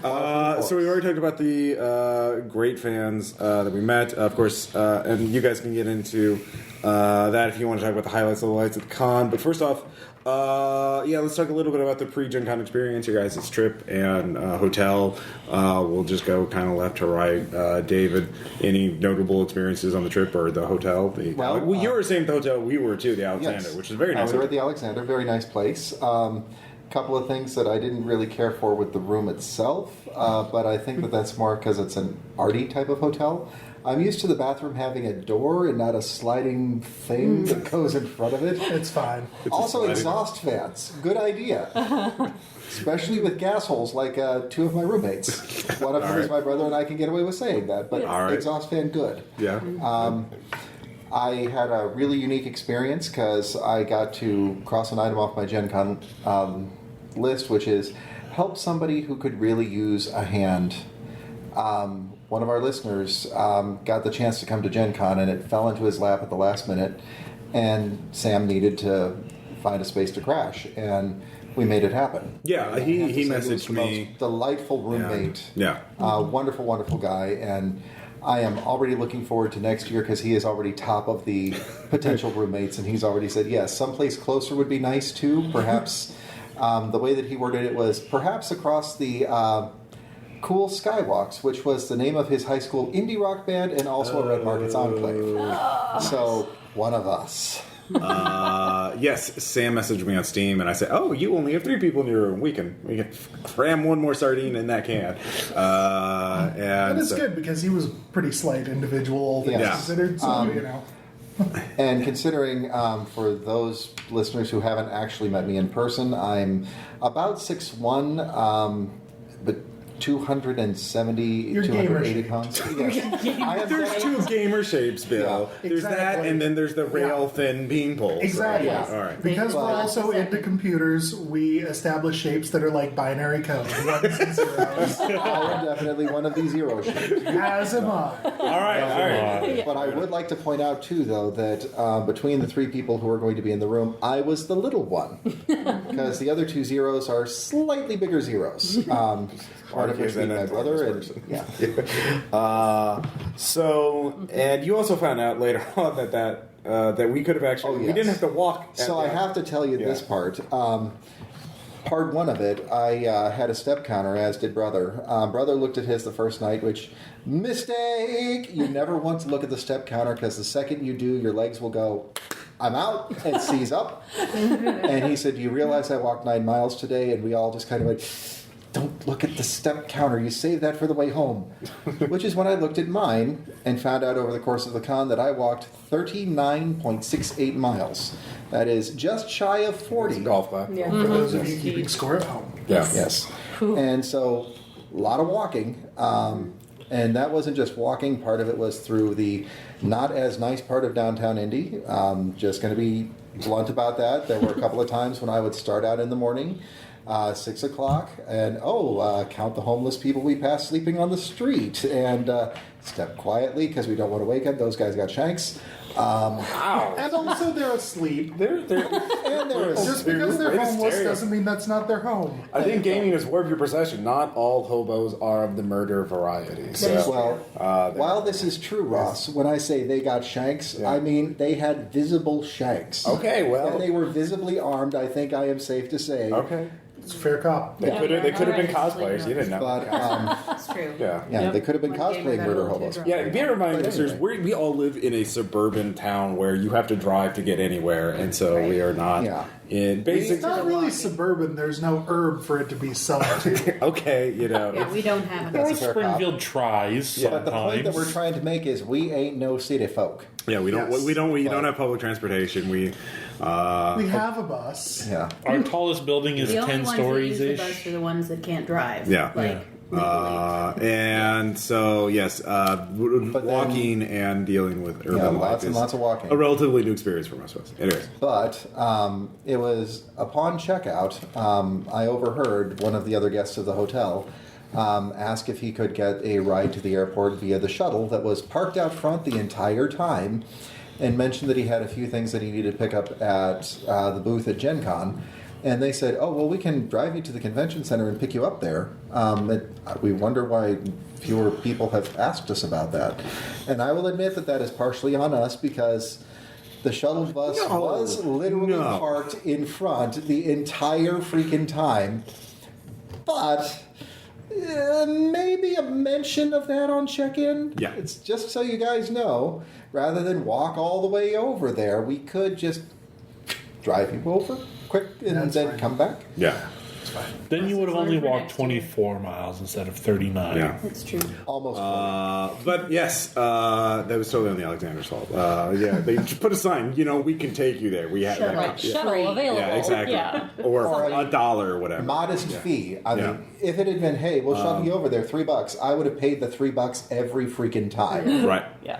Lesson learned. But Bill, you and Melissa, We were four of us. all of you in the same we car. rode Okay. together. We Yep, stayed stayed together, all at the JW Thank you guys for Marriott. being good roommates. Yes, you too. You were at the JW, right? Yeah. The JW Yes. Marriott, the shiny blue Dan tower. lucked out on his hotel draw. I still say and it's. then camped it for an hour or two. Yeah. So you guys were staying at the hotel that my phone cannot possibly type because it's in Yes. Mel Gibson mode? Yes. That would be Yes. that Yep. one. That's that one. Our hotel was part of the Zionist conspiracy. That's a reference to the grouping chat where David's phone autocorrected JW to Jew in all caps. So. Well, Jews, Jews, Okay, Jews, yes. plural. I like that the phone had to all caps it like that. Was Yes. It's important. but anyways, you guys had a pretty good experience with that. It does have the Starbucks, which most of the time is completely inaccessible due to line, but it was pretty handy for late night caffeine needs. Yeah, if you didn't mind waiting in line. I mean, JW had the open gaming area where Just we have kind to of point camped out out. that this did luck out on that. The 2 times that I was in the line, it took 5 minutes. Yeah. But I we need also to was clarify this because the nice Gen Con staff clarified this for us. It's not an officially sanctioned open gaming area. It's that they are aware that we are going to want to play games on our own, and so they've provided an area so that we're not doing it in the hallway. Well, that's thoughtful of So them. how does that? But we did it in the hallway anyway. It's a liability. But not as thing. much. Yeah. If it happens in a Gen Con open play area, if something were to happen and people argue and fight, then Gen Con staff are going to be expected to manage that. So it's not sanctioned by Gen The Con, gamers but the have all the JW chance, does. you know, like that's where they're So, from the they sharp edged basically- dice. They you know. basically said, we left this door open and these tables were set up, so if you don't want to sit out on the floor in the hallway, It's the same logic. Like and you've discovered this these stereos, room. they fell off the truck. Hey, you Right, maybe want basically, them? I don't kinda know. how it goes. So Gen Con doesn't sanction it, but it sounds to me like the JW does approve of this. Yeah, Yes. clearly. And so that's definitely something that we want to give a shout out to the JW for because it's very nice of them and very much appreciated. So Basically, if they had firmer pillows, it would have been perfect. Yeah, Yes. if you stay there, bring your own pillow and a Yeah. sweater. And it's, the Yeah. gaming, the open was gaming freezing. got very cold. Oh, I thought you were talking about when we put the AC down to 68. Well, that was first just night. an accident. It was nice. See, Which we all froze, but we learned after that. Yeah. on Yeah. the flip side of that, I was happy. They could have had penguins walking by. I would have still been there in my shirt sleeves because Yes. It's just good to have Because we're options. dealer room is hot. Yeah, no. you're telling me people have different metabolic rates and like have different And most of the time preferences? you're hot, but the JW game room was like there were vents everywhere I sat. Yeah. Yes, And it was I very sad cold. about it. The tablecloths were very nice for I was blankets. happy. And that is what happened. Yeah. You see, gamers are problem solvers. We'll find a solution. Yeah, even exactly. If it looks ugly. So yeah, you And guys. they laugh at me for my snuggie. So a very smooth experience. Lesson learned. Get on top of that lottery thing and try and Yeah. get a good room. Yeah. Or Yeah. book an Airbnb tomorrow. Yeah, Right. basic. Yeah, do it now. Do it. Do it now. So if you have time. So why don't we talk about a little bit about the highlights and lowlights of cons? Melissa, Michelle, especially I want to get your input because you guys, this is your second time. This is your my first first con. time, yes. And We're girls. So, yeah. Oh yeah, that part. Yeah. Oh, you We know. had a great experience. Well, you tried a lot of different things. Yeah. Like Melissa, you were doing a lot of like crafting stuff. I did a ton of crafting. I did 2 different needle felting classes, which Gen Con is apparently a great place to learn new weird crafts for pretty cheap, and you go home with a whole bunch of things that you can continue doing. And that octopus looked amazing. I know, yeah. So I selected to make a tiny octopus, and by the end I was pretty pleased with myself. He's still not done because apparently needle felting takes forever and requires band-aids. But it was really, really fun. And the lady that teaches those classes has been doing it, I think, for like 5 or 8 years. So she did a great job. In fact, all of the presenters for the crafting classes did a really good job. I was really impressed. Was it free or did you need tickets for it? You did need tickets. I think that one was $18, Oh, wow. which at They the cover beginning, materials. Oh, they yeah. cover materials. Okay. And truly, I mean, you get the materials for in class, and then I went home with 2 Ziploc bags full of stuff, along with the needles that you get to keep and all of that. So if I was to go to a store and try to buy that myself, it would have been more expensive. Right. So at the end of the day, it was a deal. I also took a Tai Chi class, which watching a group of nerds in costume do Tai Chi is worth the price of admission. Let me just say, I also have a video of the guy that did the Tai Chi class because he was willing to let us video him. But yeah, that was a blast. I had a really good time. Yeah, my experience with Tai Chi, I remember being in China and seeing walking through a park, seeing like legions of old people Yeah. doing No, the Tai Chi. I grew up watching people do this. I've just Yeah. never tried it myself because it was always a thing that old Chinese people did. Yeah. And, it wasn't a elementary school activity, but it was available, and I wanted to try it, so I did. You had a it. good time? I did. I had a really good time. You're gonna look for classes here and now, probably. Oh, I've already downloaded 3 apps. I did Tai Chi Oh, well, this morning. that's all you need these days. I know. And I was going to say I was really hoping that I would have been able to get in on the chainmail classes just because I was hoping to see the 3 little old ladies again this year. Yeah. Because last year I ran into a group of ladies who have been in a D&D group for years, ever since they taught the grandkids how to play, and they put themselves to Gen Con every single year by teaching chainmail classes. And I think they were actually out sick this year. Yeah. Their classes got canceled. Because she was signed up for one and it got canceled. I was going to do the teddy bear chain mailing, which I'm really sad that I missed out on it, but maybe next year. Well, Yeah. and that actually worked out, he said, executing a segue, because you were able to use that ticket along with some generics to accomplish something that I wasn't able to 5 years ago, Yes. and Yes. learn Magic the Gathering. Apparently, it is a nerd couple theme that if the boy partner tries to teach the girl partner how to play Magic, it ends in an argument and a decision to never play Magic in again. an argument. There were feelings. There were feelings. There were pretty It was strong not an feelings. argument. Were you playing like 1v with like typical Magic or like two-headed giant? Like, No, just normal. No, Okay. he was trying to. In fact, I will Dan, turn this at giant point, around. Yeah, for those of you that don't know, before Bill and I were married, Bill and Dan and I were all roommates in one Yeah. house, and so both Bill and Dan attempted to teach me Magic, and it went terribly wrong. Mostly because that was really early in my exposure to all things gaming, and that is not a good introductory game. especially if you're not Yes. like used to, if you don't have that competitive streak in you. No, Yeah. yeah, I just did not have the whatever Well, we was have to tell necessary. that story now. Yeah. Well, yeah, we do. We do. Anyway, We'll get to that. yeah, go ahead. Okay. But one of the fun things that they do at Gen Con is if you have never played a game before, you can pay and have a professional, a non-spouse person, teach you how to play games. And it was a really effective way. They actually let you do it on the iPad first and kind of figure it out, and then pair you up with someone that's also learning. Oh, which, wow, so yeah. far, I'm completely undefeated. I've played 5 games of Magic in my entire life, and have won every single one so far, so I'll keep that up. Nice. But yeah, Keep so the streak alive. Yeah, There you go. exactly. Yes. So soon you'll be at Friday Night Magic, you know, doing the sealed deck. Well, we'll see. Trash talking No. 12-year-olds. Yeah, probably Okay, not. well, I can't there's the segue. Yeah, I Yeah. can't handle metagames late at night. No, that's a fair comp. Yeah, It's a good mostly it's a because good game store, but the tournaments do not draw the best crowds. No. Yeah, sometimes. Sometimes. the Speaking game of not drawing the best crowds, Bill and I 12-year-olds. did. Yeah. Bill and I did play some competitive Magic. Yep, we played a two-headed giant sealed pod, Yeah. where I'm pretty sure we made a 14-year-old cry. Yeah. Not intentionally, Achievement unlocked. I guess. Negative achievement for smooth points. Oh, Like we cracked our packs. We built our 2 sealed decks.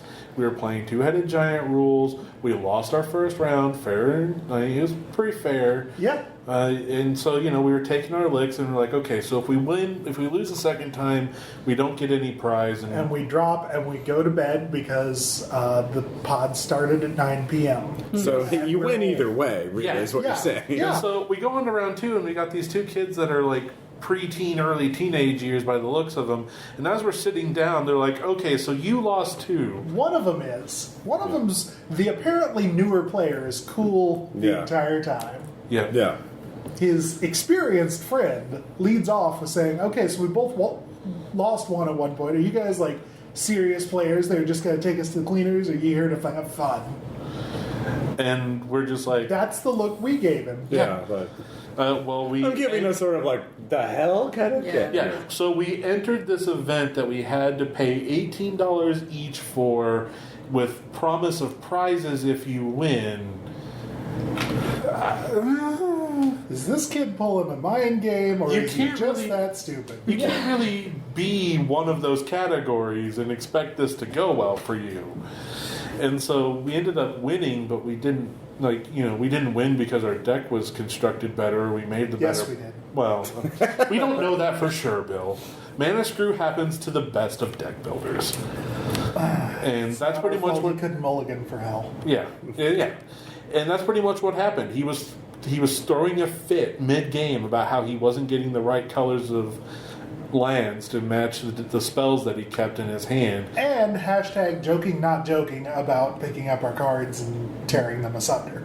Okay, yeah, no. Not cool. That's yeah. not cool. Yeah, Yeah. we ended up winning. And then, the comment I made to Bill is I always feel bad when I win because of Mana Screw, but to be also, on the other hand, it couldn't have happened to a nicer guy.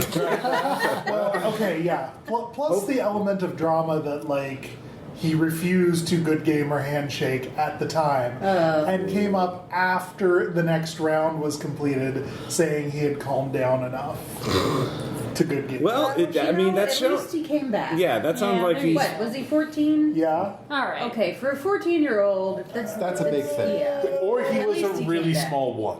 Yeah, it's Not a zero. hopefully it sounds like he learned a life lesson. you know? Probably. Yes. Good job, You guys. Maybe guys part taught of him it. Yeah. a very How harsh to lesson. lose well. Yeah. That's true. 'cause If you're that kid, we weren't you know, jerks to him. yeah. Yeah, to his if you happen to be To his listening, face. good job for coming back. If you're randomly a fan of the podcast, yeah. I don't know. No, they weren't because they'd never heard of us. Dan made sure. No, we talked to them about the podcast. Yeah. Well, now they're going to listen. This will be their first episode. Yeah. Right? Fine. I They thought can, that was the fourth pairing who were also podcasters. we did plug to the fourth pairing. I do know that much. Did they have a magic podcast? Podcast of some sort. Sorry, Gaming guys. in general. Yeah. Yeah. It's only been a few days since we got back. I haven't sorted And through all you don't my remember everything. what it was about. I have their card. Okay. I'll make sure to send you the info so you Okay. can link it in the show notes. Yeah, no, yeah. Yes. Did you beat them? Yes. Okay, That was well, the that's- round. yeah, sure, That we'll was the say that. final round. That was the round that determined whether or not the So you 5 won- hours of magic was for naught So you won or 3 out of 4 3 games. out of 4. 3 out of 4. And then What was double your prize? prizes. Okay, so essentially one outfit handles all the magic Yeah. play for Gen Con, and they give you tickets, and I mean, it's basically Chuck E. Cheese with magic shit. Okay. You trade in your tickets. So I got a Gen Con 2015 commemorative playmat, yay, and Dan got a bunch of packs because he's lame. because I collect cards and I will. It's cardboard crack. It's fine. Yeah. We all have. We're gamers. We're all susceptible to addiction. Well, of some yeah. I don't sort. know. I use these cards to win tickets that I'll trade in for more cards. I did see in the group chat, one Travis from the Drunken Ugly said, or Matt said that Travis from the Drunken Ugly traded in $60 worth of magic cards and used that $60 to buy $60 worth of magic cards. Yep. So That's pretty much how it goes. yeah, It's a beautiful thing. it is. Is it? It's great. It's recycling. Yeah, It's good for nature. Yeah, that's right. But yeah, we haven't talked about your experiences yet, Michelle. Oh, So, yeah. You mentioned that you, in our little note thing, that you did some improv and some Yeah, other things. I did an improv class. The girl who taught it was also one of the burlesque dancers Nice. for the later shows. She goes by Pixie. I don't remember her actual name, but that's okay because Working as Do you remember what group she was with? D20 burlesque or whatever the No, group. I don't know if that was it. They have. I know they have. It's a lot of body positive burlesque, and so they were there I performing. think I've seen D20 Burlesque. Like, I Yeah. saw them in PAX last year. They did a special show for Tim Schafer and Double Fine. Oh yeah. Okay. He's talked Like yeah, they did it that like might be them. in drag, like wearing a beard and like doing a dance for Tim Schafer. That's great. She says a lot of times when she's doing improv, she ends up playing a dude. So that might have been her. Yeah. Who knows? You know. It's but a anyway, small yeah. nerd world. Yeah. So she ran this really great class. There were a whole bunch of us, and most people had like no improv experience, but we were all gamers of some sort, and we all kind of wanted to do the same thing. We either had problems coming up with ideas right at the time, or coming up with things for our characters to do, and issues with character creation. And so we walked through a lot of that, and we played a lot of improv games like Yes and just having to come Right. up with things right on the spot and commit to them, and just continue the story, and just kind of letting your brain go.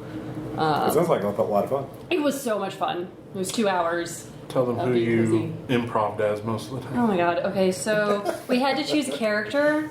And she said to do like maybe a character that you can play regularly. And I haven't done anything but one shots, so I picked Yeah. the character that I played pretty much most recently, which was in the Cascadia. The Yeah. You broke out Topanga. I broke out Topanga. Yes. And so Topanga of the jumping game. yes. Yes, so Topanga. So I spent my whole time she's like, okay, walk around, in a circle and walk as your character. And I got down and my shoulders and my back hurt because I was trying to be, badass. soldier, double, agent kind of thing. And I was like, got my shoulders back, and I got down. I was like, oh Jesus, I can't move. All right, that's cool. Exercise. Right, this real gruff voice, and Effort. it was great. It was really fun. Got to see a lot of people. And a lot of cool things. So what other highlights did you have? Melissa and I played Wordorific. That was definitely a highlight. Okay. Oh my gosh, yes. Okay. Well, didn't you also do some LARPs with like? Oh yeah, Dan and I did a LARP. with me. But they did a LARP and I did a Yeah, LARP. Dan and I did a Dresden Files LARP. It was our first. So much fun. It was our first LARP ever, so Oh we my had no gosh. idea what to expect, what we Right? were going to be doing. But it was so much fun. So much fun. I know, right? I apologize for all the years of making fun of LARPers because it was really, really fun. Yes. Although there's a difference between a con LARP and getting together in the park on Thursday night to hit each other with boffer weapons. Yeah, this was all in Well, one room. Dresden File, you still can do wear that. like normal clothing. If you Exactly. We were, like I was kind of a regular, almost immortal, but not quite. But it was interesting. I was a little freaked out by the people who went out into the hall and then began shouting, and I was like, oh, geez, somebody's going to come over and think that something real is going to happen, because this girl was yelling, "Get away from me!" And I was like, oh, geez, guys, we're not attacking a girl. Like that's in character, right? Like we're all checking with each other. Yeah. At one point, someone. Was that rape whistle in or out of character? Right, a little bit. At one point, someone in the back, they'd been talking about a medical issue, and I was like, and then they were like, oh, the GMs came through, and they're like, oh, did somebody call for an ambulance? I was like, we all kind of stopped. We're like, is this a character ambulance? Yeah, Shit like got what? real. We're all kind of looking, and we're like, is this? Okay, no, it's the GMs or the ambulance. Okay, we're good, we're fine, everything's fine. Nobody's really hurt. Okay, it's very difficult to. Bloodshed at Gen Con this evening leads our 11 o'clock news in Indianapolis. Everyone was too awkward to call for help. Pretty much. The GMs for our LARP though, they were troopers. Like we were asking questions, we were bending and breaking rules left and right. It was very cool. It was like we were asking questions that they hadn't, like they've run this LARP multiple times supposedly, and we were asking questions they had not encountered yet. Which after my experience of running the same scenario over and over again, I totally get. But Yeah, we'll get into that a little bit. Yeah. Because I definitely want to talk about you because you ran the same scenario many times. I've run it 5 times now. 4 of those times were at Gen Con. But first, David, you did some LARPing too. Yes, right? I did, and I brought Brother along for his first one. I've learned since my first LARP, which was with Lurkers in the Valley, to always get the name of the folks who are running the good LARPs so that we can give a nice shout out to them. Okay. So in this case, I would love to say Accidental Cyclops, and the Dreamlands LARP was really, really good. I went in character as Captain Purple Scarf. Spoke in me pirate accent the entire time. Really in character, David? Or was it just a Tuesday? Yar.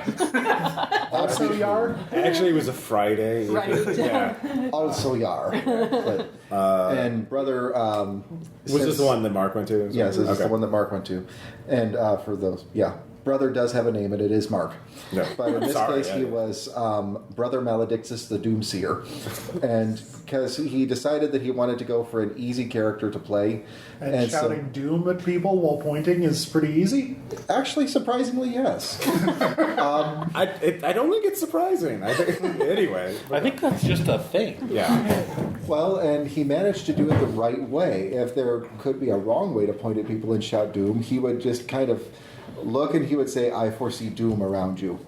And in some cases he would say, I see nothing.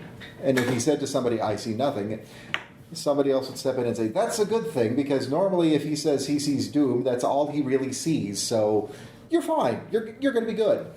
But by the end of it, everybody was saying that Doom Speaker was actually right. This whole enterprise was doomed. It's kind of a safe bet in a Cthulhu. Yeah. That's true. Well, this wasn't a Cthulhu. This was... Well, was it H.P. Lovecraft's Dreamlands or not H.P. Lovecraft's Dreamlands. It's... God, I wish I could remember the system, but I have slept since then, and yeah. Fine, David. The big We're all thing that he had fun with it. Yeah. I remember that they said my introduction was very hard to follow. I was character number 1, and so I set the bar pretty high. Did you make anyone walk the plank? Yes. Oh, Nice. good. I made people walk that plank repeatedly, and thank you for drilling the hole in Oh, it. yeah, I'm glad my 5 minutes of effort were not wasted. They were not. What was this? Effort. You didn't see the plank? You did No, I didn't see Oh my the gosh. photos. Yeah. So those of Are you there who know that my... photos or something? Yeah. Oh, we will have photos. Okay. I've got one. Oh, Remember? good. Yes. Bill sent me a photo. So those of you who know me and my love of pun, will understand why I put a paper Anyone who's towel. ever listened to the actual play with a Yes. statement on it. Yeah. Anybody who's ever heard the sound of my voice will understand why I had a paper towel stuck in my hat. It was so that I had a bounty on me head. Oh my god. And will understand why I was carrying around a board that was attached to a leash so that I could make people walk the plank. That's the noise, Ross. That is nice. But I had it out of sight for most of it. I had it stuck in the pocket in the back. And so when I would say, you're walking the plank for that, and just present it, because it is such a dynamic visual pun and a bright purple leash, because it's me, I never failed to get a surprise reaction of, okay, that's actually pretty good. There you go, Ross. Okay. Feast your eyes. I appreciate that. Oh, take it yeah, back. no. I like that it even said literally it's a plank of wood that says the plank, and Yep. it has wow. I did that for the slow. No, you need the subtle. I mean, it's really Sometimes subtle works, sometimes you do need to layers upon layers. hit him Right. upon the head, like with a bow. Oh, or that's something. There's one your for the episode bingo. image. Yeah. Actually, it might be that, but I think Aaron did take a photo of a cosplayer who was Gen Con Simulator. Oh yes. Yes. So He and I saw did that on each our way other, back yeah. from getting pizza. I saw him actually too, but he was sitting down like exhausted, like at the end of the day, like oh. So still Gen Con Simulator. Exactly. Yeah, he was in character the whole time. It was That's amazing. great. As far as cosplayers, though, I have to say that my absolute favorite one wasn't actually a cosplayer at all, but he was a good sport about it. Oh, I think. right, yeah. So there were food trucks, and I have to preface this The by horde saying of that food normally the costumes come in waves. You'll see the popular costumes where there will be a bunch of them for this year that aren't as popular as the ones from Yeah, I last think year, yada yada. This year it was like Five Nights at Freddy was really popular. Yeah, I so. did see That was a one lot of those. And a lot of Suicide Squad. Mostly Harley Quinn. Mostly Harley Quinn. Harley Quinn was I've seen Harley Quinn definitely every year there. in Right. One Harley is Kristen Brute. popular. That was pretty fun. But then, so is Deadpool, and I did see a lot of Deadpool. But courtesy of the Daredevil series on Netflix, I saw a lot of Matt Murdock. Sometimes he was followed with Foggy, sometimes not. And we saw a gentleman at a distance that really nailed it. I mean, he had a very nice suit, he had the little red shades, and the perfect cane. And you see where this is going. He didn't. I think everybody within earshot sees where this is going. I see what you did there. He didn't. But they went up to him, a couple of guys in kilts, and I'm glad he couldn't see that. And I just told him that he was the best Matt Murdock they had seen in great costume, and he goes, costume? And so they had to explain to him who Matt Murdock was while backpedaling and apologizing profusely for walking up to a blind man in a suit and assuming that he was just cosplaying Matt Murdock. But wait, there's more. After they explain that he is the alter ego of a superhero who fights crime in Hell's Kitchen, but by day he's a blind lawyer who is a Public defender. public defender. He just kind of paused for a moment and he said, well, I don't fight crime and I deal mainly with probate. Oh dear. So we actually managed to find a blind lawyer. And I say we because I was near the cosplayers and I witnessed this whole thing and felt about 2 feet tall because I was thinking the same damn thing. I just didn't say it because I wasn't wearing a kilt. What, did the kilt make them say it? I assume Is The it- kilt makes some great many things happen at Gen Yes. Con that It's a ought not be. compulsion. Is it like the Shan, but instead of burrowing into your brain, it just wraps itself around your waist? Yes. And removes amongst your other pants. things. The business model of Utilikilts now exposed. But I see what you did there. But there is a very happy epilogue to this. I encountered this gentleman one more time, and it was on Sunday at the dealer room. He had a one-day badge, and he had a friend with him. Aw. So apparently, my headcanon for this is that he got back to the law office and said, so I got mistaken for a blind lawyer today who fights crime. And somebody went, they thought you were Daredevil? He goes, you'll have to explain this to me. But, yeah. Best cosplayer who was not wearing a costume at all. Yes. Sorry, that whole conversation, especially with Utilikilth now apparently part of the mythos. Wait, were they ever not? Seriously? I ran into my favorite phrase referring to the mythos because of the Dresden LARP, and I think I'm going to start using it more. Things that man were not meant to pronounce. Well, you're not wrong. Yes. I mean, that is the intention of spelling them like that. Yeah. Yes. But there were other really good costumes. I mean, as you said, there were a lot of the Five Nights at Freddy's. Yeah. I found Waldo. He was talking to Carmen Sandiego at the Right. time. No, absolutely. Yeah. Yeah. Were they together? I think maybe. Oh, good, because I mean, world's hard to find couple. Yeah. Yeah. Let alone their kids. Oh And- my gosh. She Talk had about a hide and seek. really interesting gimmick to go with it too. She had a stack of these little cards with 3 clues on them, and if you could figure out where she was, she gave you a sticker that said "I found Carmen." Nice. Yeah. Did any of you others see any really good cosplayers? We saw a totally adorable Firefly cosplay. An obvious Kaylee and Obviously, Doc- it's obvious. and Dr. Tam, and then they had a baby swaddled up and was dressed like Wash. Oh. You saw at least one baby Groot, didn't you? Yeah, there was looked like a 5-year-old little boy that had a very convincing Groot. And he was so happy because everyone wanted their picture, and he was really into the posing. It was really sweet. That's I also great. saw a very detailed Effie costume from the Hunger Games. yes. Oh, yeah. The butterflies, her yeah. monarch butterfly Yeah. costume. Props to whoever that was because she had the whole deal going, and it was really, really amazing. And I did see another one that was a couple that put a lot of work into it, but really easy effect. He was wearing a yellowish suit and a matching pith helmet with a noose tied and hanging over his shoulder, and she was wearing a blue evening gown with feathers up in her hair, the blue feathers, and holding a candlestick. So we found Colonel Mustard with the rope Right. and Mrs. Peacock with the candlestick. Candlestick. Yep. Nice. Very cool. I do have a dream of all of us cosplaying Adventure Time together because I have a deep desire to be Lumpy Princess. I've Space. Oh, yeah, my I'm lumps. sorry, Lumpy Space. Yeah, so I've been practicing the voice and hope. And I will yield the next purple year I'll to be you on ready. that one. Yeah. No, I saw some great. I saw someone who did Kung Fury, which was very good.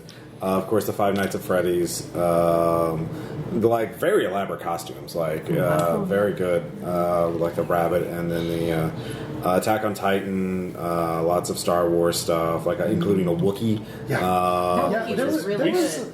Okay. A Wookiee playing Sunday. Sunday, walking out of the dealer room, there was a 3-piece group on stage. There was a Klingon with a mandolin, somebody with like a single snare drum, and a Wookiee with a cello on a strap. Like holding it up in the He air. was truly the height of a Wookiee. Yeah. Right. And needed a strap for his cello. Yeah. It was amazing. It was a Playing the sight to cello, standing up. Yeah. While Pretty dressed well. as a Wookiee, yeah. I have to give him props just for that because 1, cello heavy, and 2, Wookiee costume hot. And 3, how do you do the fingerings? Yeah, because I mean, Oh, it yeah. was the whole deal. Yeah, just the hair from the rest of the Yeah. costume at the end of the hair. I It's would think. amazing. So, yeah. You'd rip your arms off. Yeah. Or I would. Did you see any, I'm not Michelle? That were clumsy. really. Yeah, there were There were lots so of many, yeah. costumes. So many costumes. I also saw a Warhammer dude that was like, again, Yeah, how I do you, saw him too. yeah, how do you not pass out from heat exhaustion? I will say, Private Gen air Con, conditioner. Yeah, probably. Gen Con, I'm very disappointed that it took me a day and a half, almost 2 full days before I saw Jesus cosplay. Oh, You yeah. better get Yeah. your shit together by next year. Although that guy, he was making up for the lack. That's He was true. really working it. He was totally dude Jesus. in And there. I did see a gal who did a lot of foam to make, oh gosh, what was it? A Space Marine costume. Yeah. But an accidental effect that went along with it was that the foam on her boots wasn't exactly where it needed to be. It didn't set quite right. Yeah. So she's walking along, she's making these big, heavy ka-chunk, ka-chunk, ka-chunk footsteps. And it was just that makes the costume sound so freaking heavy. How did you do that? And she said, it was an accident, but we're claiming it. There you go. Yeah. Dan, did you see any other aside from the Jesus? No. Yeah. Yeah, no, a lot of like cool cosplay stuff. there is Yeah, just a lot of Mad amazing Max. stuff. Yeah, as expected, there yeah, was as a lot of expected. Mad Max. People bringing their good yeah. point. Yeah. A lot of people Really bringing their good A ones. game. Yeah. Yes. So that's always fun. I did see a Slender Man or the Silence from Oh. Buffy on stilts. Yes. Like on He Saturday. showed up to one of my games. Oh, did he? Wow. Was he in the? Yeah, actually, another Slender Man came to one of our panels. Although he took the mask off because obviously he didn't want to, heat exhaustion. Right. So yeah, speaking of games, so your Monsters game, right? Yeah. So you play tested it once, you ran it For you 3 guys, times and it was- officially, and then 1 time unofficially. Yeah. And I ran it one time unofficially because I felt bad that Jen and George couldn't sign up. And so we pulled the group together, and apparently everyone had fun.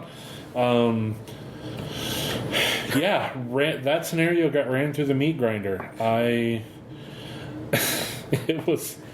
And it's always amazing, like the things that no group ever misses, and then the things that people don't realize. Like, all of you at this point have sat through the scenario.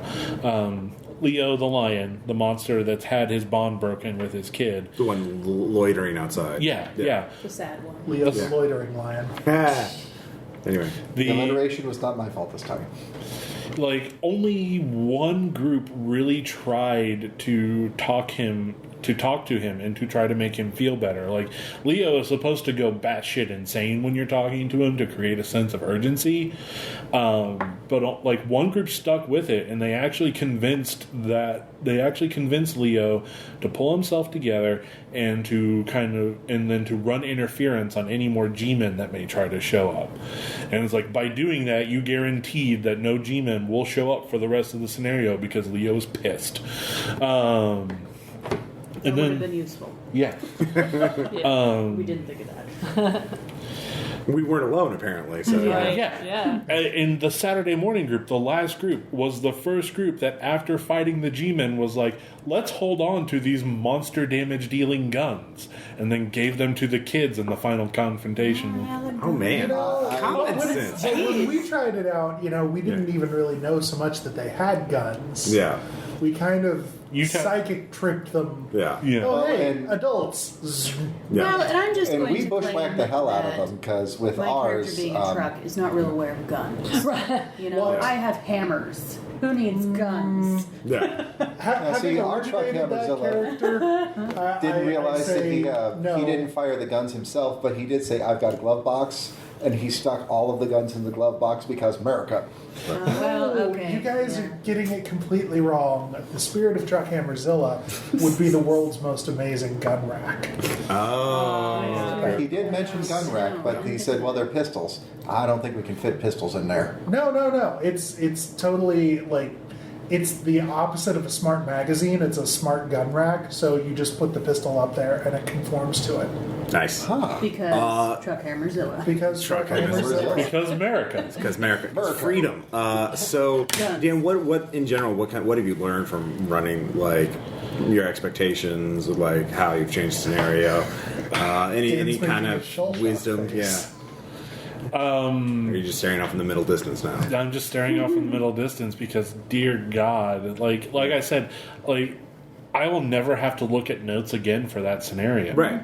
I will. It's forever a part of me now. No, I sympathize because I've done the exact same thing with like some of the road trip scenarios, like Sucrose Park, same thing. Like I have run it like now 7 or 8 times over the years.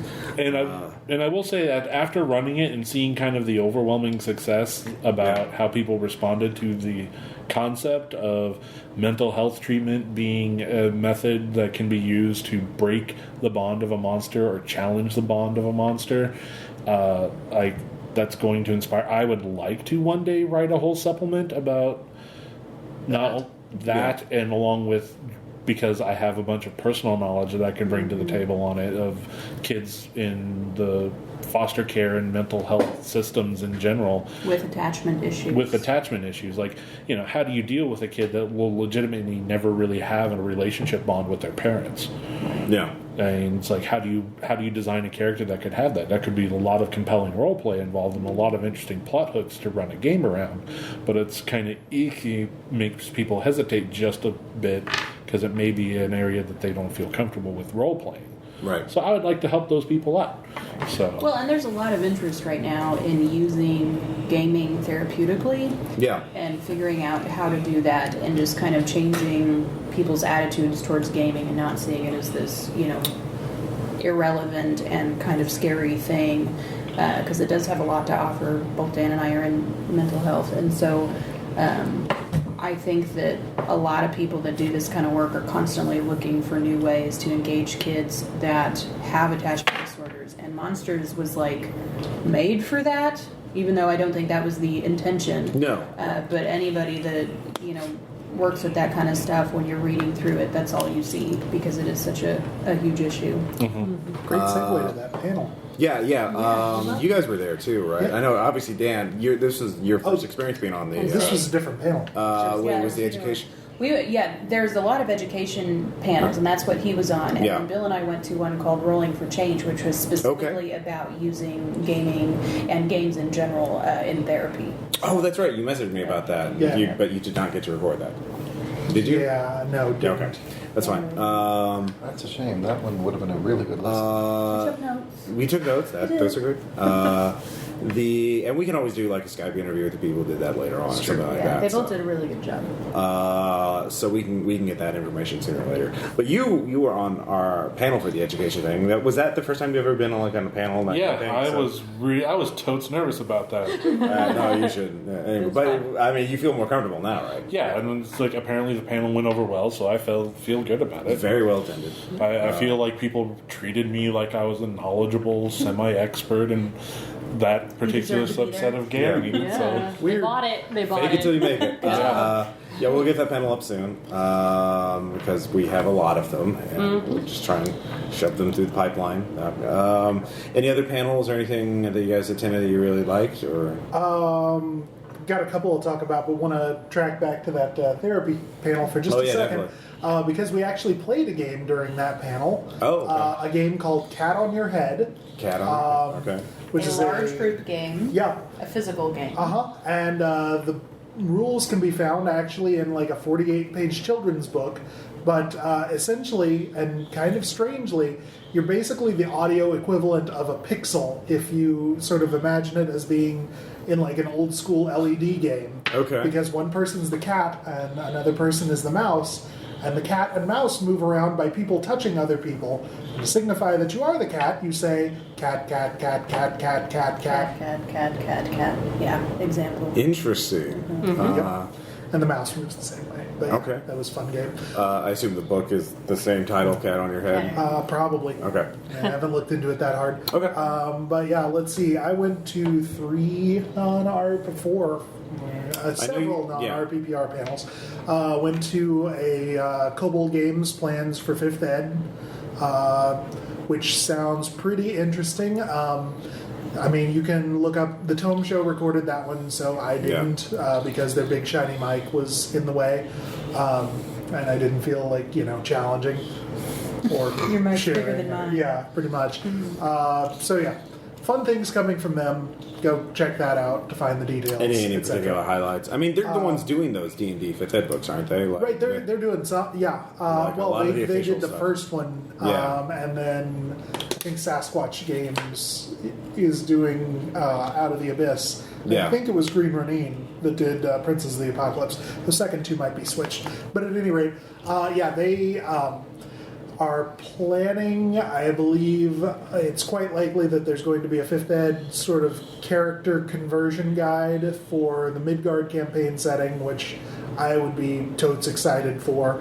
And then, provided that WotC ever pushes out a third-party license, they are cooking up what is every monster we have done for 3rd Ed or Pathfinder that doesn't, as of yet, have a 5th Ed representation. Of course. Yeah. Right. So, Wolfgang Bauer said, just going through and compiling that spreadsheet, that was about 350 individual entries. So, that Gamers excites love me. stat blocks. Gear Yeah. and stat blocks. Pretty much. Do what? The Cavern book. The Cavern book? That he was talking about making the Cavern. Oh, yeah, A Book of Layers. essentially. That apparently that was a thing back in like second ed. There was a really So it's good an onion? layer. I see what you did there. Which would also be really exciting. Went to the Atlas Games Feng Shui 2 panel, which you do have the audio for. The single biggest takeaway there probably is there's a $5 app store, iDevice only, Feng Shui app that apparently runs the shot counter, runs all your mooks. I'll have to use that. Does all sorts of useful things. Because I picked that up and I'm planning to do a Hotline Miami based Feng Shui game. So Well, I have another hard copy. It was waiting for me when I got home. Ooh. Yeah. Mine's autographed though, because I impulse buy the Gen Con. Ross Payton, horrible monster. You and your planning. I got a question on Ken and Robin Live. Nice. So, We were check actually that out, right next everybody. door. And Yeah, I know. And I so I had a ticket for the RPPR panel. But did you give it to us at the end? Yeah. No. Oh, thanks. I wasn't there. So we had I didn't 141 people or tickets that we should have turned in. Not I 100. didn't attend. would be- You and your honesty. You know. Whatever. And then let's see. I mean, the only other real one I've done went to the Pelgrane panel, but that's in the can as well. Right. And has the announcement of Fall of Delta Green and Bubble Gumshoe. It's alive and apparently going to be published by Evil Hat. Yeah. So there's a lot of cool stuff to look forward to. yes.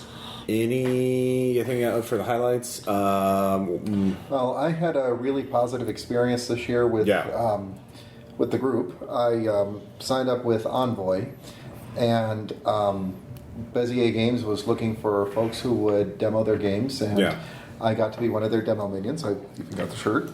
Minion, it does say that. And so I got to learn a couple of the games that are going to be coming out in October and play them before the rest of you guys did, so neener.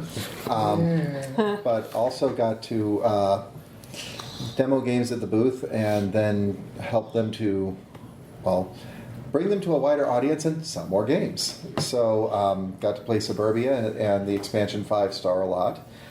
Castles of Mad King Ludwig has got an expansion coming out, Secrets of Mad King Ludwig, that will include moats, secret passages, and swans. Oh, well, jeez. Power gaming, yeah. Yeah, I know. OP. How can we resist now? Is this pay to win? I see how this is. Yeah, I don't know how that game is played. Pay to fun, Ross. Yeah, It's pay to fun. I'm sorry. But basically, there are some of the new rooms that will have these little swans on them, and you get a pool of black-backed swan tokens, and then when you put this room down on... Does Natalie Portman go crazy? Maybe a little bit, but then you flip them over, and then they've got different colors, and you're basically trying to get a set of 5 swans. You should have said yes, because then I would have bought it. But now, I don't know. Well, you'll have to wait till October. Speaking of Envoy, though, Envoy, the Herald system was used for... ArcDream used them to organize volunteers to run games for them. And I've been hearing mixed things about them. And Dan, you had some. I probably had the singular worst experience with Envoy. And I'm caveating this as hard as I can because in talking with the people at Envoy, they're trying to be very nice people. They're trying to establish a very good service. It's just my encounter with this system couldn't have gone wrong in any other way. Yeah, this is the first year, so it's their startup, you know. Yeah, so I completely understand that they are trying their best. They're trying their hardest. Mm-hmm. Those, just bless their hearts. Bless their hearts. There you Be go. perfect like when a southern lady is angry. Yep. Bless your heart. Oh man, I'm influenced. My flip side, though, is that my experience went very smoothly. I got to meet Vincent very briefly. I didn't get to go to the big meetup panel because I was triple booked. Right. But I did get to meet him the next or one of the other mornings, and this was while I was David Zombie before coffee and going on 4 hours sleep and 10-mile hike the day before. Yeah. So I got about as far as a handshake and the mental thought of, wow, he's shorter than I am, and.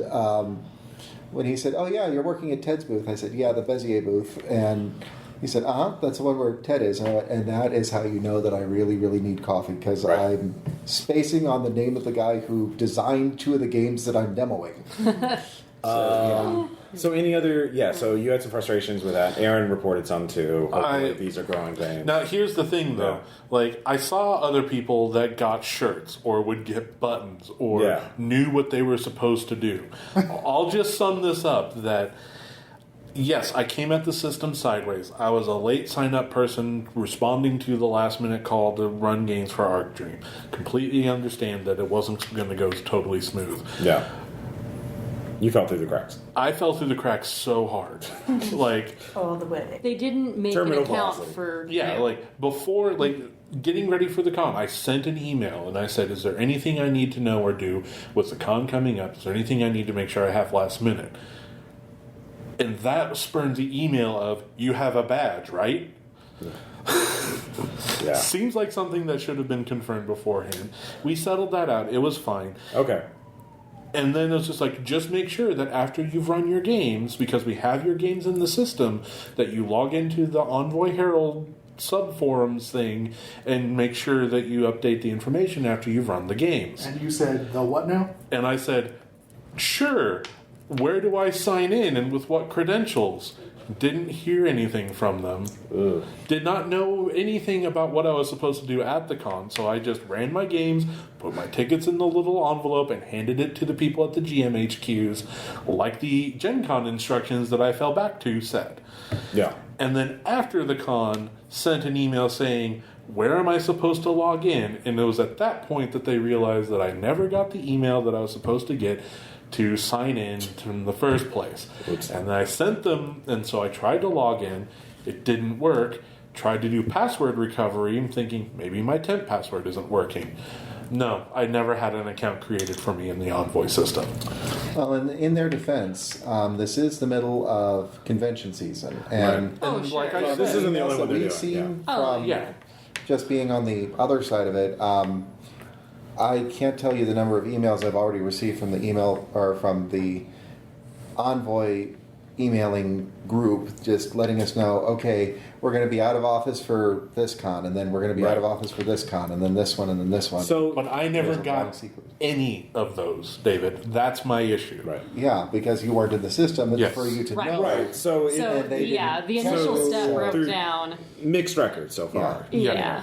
Aaron had some problems too. He told me about, but we don't need to get into too much into details. But yeah, so if you're a company, publisher, or somebody else who's interested in Envoy volunteering, just Make sure you communicate everything clearly and you have everything set up. And if you don't because- hear back from them, Yes. you know Right. something's wrong. And even talking with Shane about it afterwards and letting him know kind of the Cliff Notes and not super bitchy version of my story. Yeah. And he was just like, yeah, there's some things there's a lot of miscommunication going on, and that's something we're going to have to clean up moving forward. Yeah. And it's like, I totally get that, totally understand that. Still feel put out about it, almost feel put out enough that I probably won't be running official games next year. Okay. That's how bad That's it was. fair. I mean, that's fair. I've got it kind of burned out from running games too after doing it for many years because panels, you reach more people and they're quicker and you don't have to do as much prep. Well, flip side of it though, I do have to say that the Bezier booth was amazing. Great folks to work with. Yeah. And I would have never gotten in touch with them if it hadn't been for Envoy. Right. So it's mixed. They're not. Yeah, we're not saying mixed. they're bad, and it's Right. definitely growing pains and that kind of thing. Any other mixed experiences? Anything less than perfect at Gen Con? I mean, obviously the RPPR fan meetups community was amazing and awesome. Oh yes, And we I are just have totally say going to I have was- to sanction our own event next year. Yeah, we will. We're growing way too fast. Ton And in I Peter just will be- cannot believe the fact that when I said, "All right, who wants a David hug?" I had a line form. Yes. I have never felt the love more tangibly in my life, and thank you all for that because I've been having a couple of really rough weeks, and that's getting me through some tough times.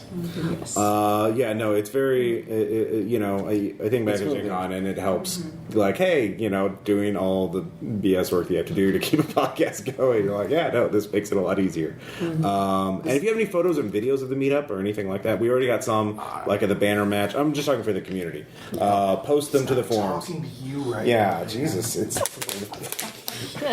Dan feels very. I don't take We riled Dan up. Yeah. But yeah, Michelle, Melissa, any other like mixed experience? Anything maybe? Honestly, mine was overwhelmingly positive. Oh, I had great. like one or two run-ins with a little bit of sexism, but hey, Oh. that's Yeah. that's gonna happen. You didn't say Meh. anything. Yeah. It's not that big a deal. Yeah. Well, I then mean, I and did- mostly it was sort of squelched really quickly because Yeah. I think that's kind of the current attitude, which I appreciate. They have a very thorough, it seems like, harassment policy. Yeah. Yes, yes. Anti-harassment. Yeah. Anti-harassment, not I heard one, story of like overheard Yeah. things from one of the people at the meetup, but it was almost so terrible that it was funny, Okay. and it led to some great bashing of that kind of mentality. Right. Yeah. You know, And that's sort of the feeling. Like, Yeah. it's still Yeah. out there. There's still those 1 in a million jerks Yeah. that are going to have that attitude, but Right. overall, that's not, it's Yeah. not It- prevalent anymore. it's sort of like, so I was listening to, so Patrick Rothfuss, the author of The Name of the Wind, and The Wise Man's Fear, and forthcoming third book. But anyway, important geek person. And the lead designer on Cards Against Humanity are currently doing an unnamed podcast. Look it up at Unnamed Rothfuss Podcast. Type it into your search engine of choice. They were talking this week about like kind of what makes Gen Con different, and the comparison they arrived at is like, they're both like also PAX attendees, and like PAX is like Disneyland. Gen Con is like your state fair. You're gonna find some hogs. Well, yeah. Okay. Yeah. I kind of see where they're going with that. I mean, PAX, it was very slick, very corporate. Structured, Yeah. Meanwhile, Gen Con, you pull out the phone book that is the program book and look down at the very bottom, and it's like, oh, well, I have no desire to take the seminar in beginner's rope bondage, but it charms me in some way to know that it exists. Yes. I am intrigued by And this. if I really wanted, there's a more expensive version that happens concurrently, but comes with 30 feet of rope. There you go. Yes. Double score. Yeah, I mean, the one thing, like, Silk rope or hempen? Silk. Okay. What are we going to use your silver rope for? No, because that's actually in the No, D. I know. one thing, like that's the thing. Like we talked a little bit this in the first half, talking about they have the family day passes and stuff like that now, and it's certainly getting to be more family friendly. But you still have the holdovers, like the Nazi booth was still there, like the Nazi old war movie guy who sells Nazi propaganda stuff, and like is super creepy. His booth is smaller though this year, so that's a plus. Well, maybe you get priority pointed out. Yeah. Or he's been there for so long, he might be priority pointed in. Oh no, he No, totally is. I think it's based on current year spending. No, I think there's a seniority. I don't know. Yeah, like if you listeners out here, if you have a link to like the rules for the priority point system, that would be very informative. Yes. Yes. Confusing. If that's publicly, that might be NDA'd. I don't know. Yeah. But Anyway. there's also some things that are not so family there. Like People make costume choices. well, not just costume. I was thinking the booths. Like there was the pinup cosplay people. Yeah. There was the yeah. Ferotica Con. Yeah, that was right next to Bezier Games. I was actually, there's that. Okay, Right on. moving on. Really kind of surprised I didn't those see Tom pictures. there. But.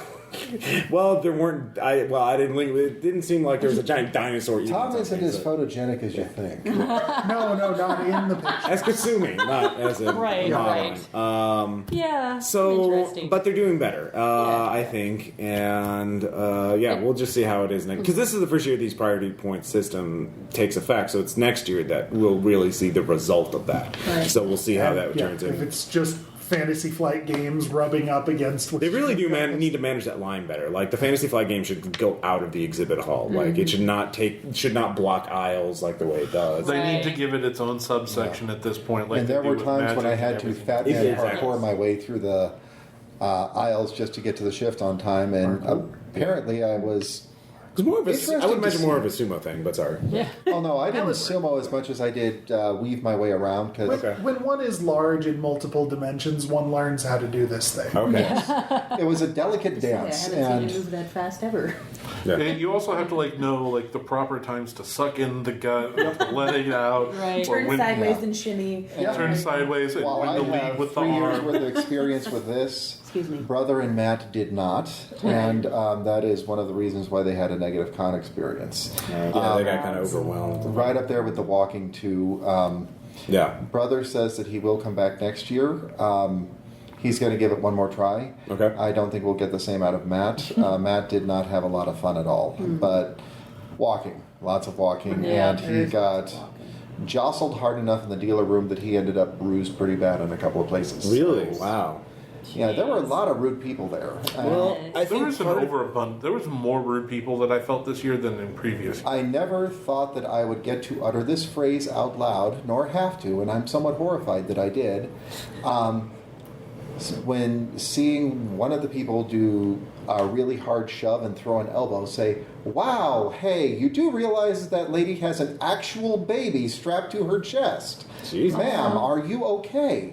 Wow. And I Yeah, mean, they should he be just ejected. elbow checked her just right into a, yeah. It I didn't was, see. Yeah, no, I didn't see anything like that. Yeah. You You know, But that is- overwhelmingly, everyone, you know, The dealer we were going room- through, and everyone's just yeah. like, "Yep, we're all Excuse me, crammed sorry, in." You know, yeah. excuse me, Sorry, sorry, sorry. yeah.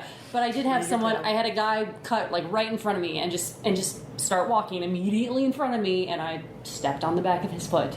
Yeah. And I went, "Oh, sorry," and he turned back and looked at me and gave me this horrible, dirty look. And I was like, "I'm sorry. There's 50,000 people in this room. Yeah. Chill out. Like, Jesus. yeah. don't worry, And you you're gonna get apologized, punched." which Yeah. is more than that lady got. And, Exactly. I mean, I was impressed with the number of people that, you know, when a stoppage happens because, like, somebody's trying to figure out which way to turn in an intersection, and so the line starts backing up just a little bit because, you know, you give them time to make their decision, and then people behind you couldn't be bothered to be so patient and then try to cut around everybody as if that's going to make the congestion better. Game theory people. Yes. Right. We're problem solvers. That's the thing. Exactly. Gamers are problem solvers. Everyone You can has get to their where you different need to theory. go. while it So was a be bit of a scrum patient this and- year, I do have to say that it was nice to see the people who were increasingly polite about it. The ones who Yeah. Yeah. Yeah. went from the, "Oh, we're elbows to elbows. I am terribly sorry. Yeah. Please pardon the thunk. We've been in this dealer room a while." Yeah. And then when people learn shortcuts and ways to get around, Now, the dealer room funk I was okay with. The first morning will call line funk, I was offended by. you need to Man. get yourself a pair of these for next year because, seriously, 5 minutes. I lucky waited you're in me. that will call line 5 minutes. I It's wasn't the talking maximum. about the wait. I was Yeah. talking about the people who couldn't be bothered to shower before coming to the will call line first thing in the morning. On the Everyone first please morning. read They the- probably were thinking, "I'll get up and go to the get the badge, and then go back and take a shower." No, they Yeah, weren't. okay. You know, Sorry, the glass is half full, Bill. Lies. Yeah. Or it might be that the funk generated just in the walk from the room to the line because It is a lot it was of a little walking. bit, or it was a lot of bit humid.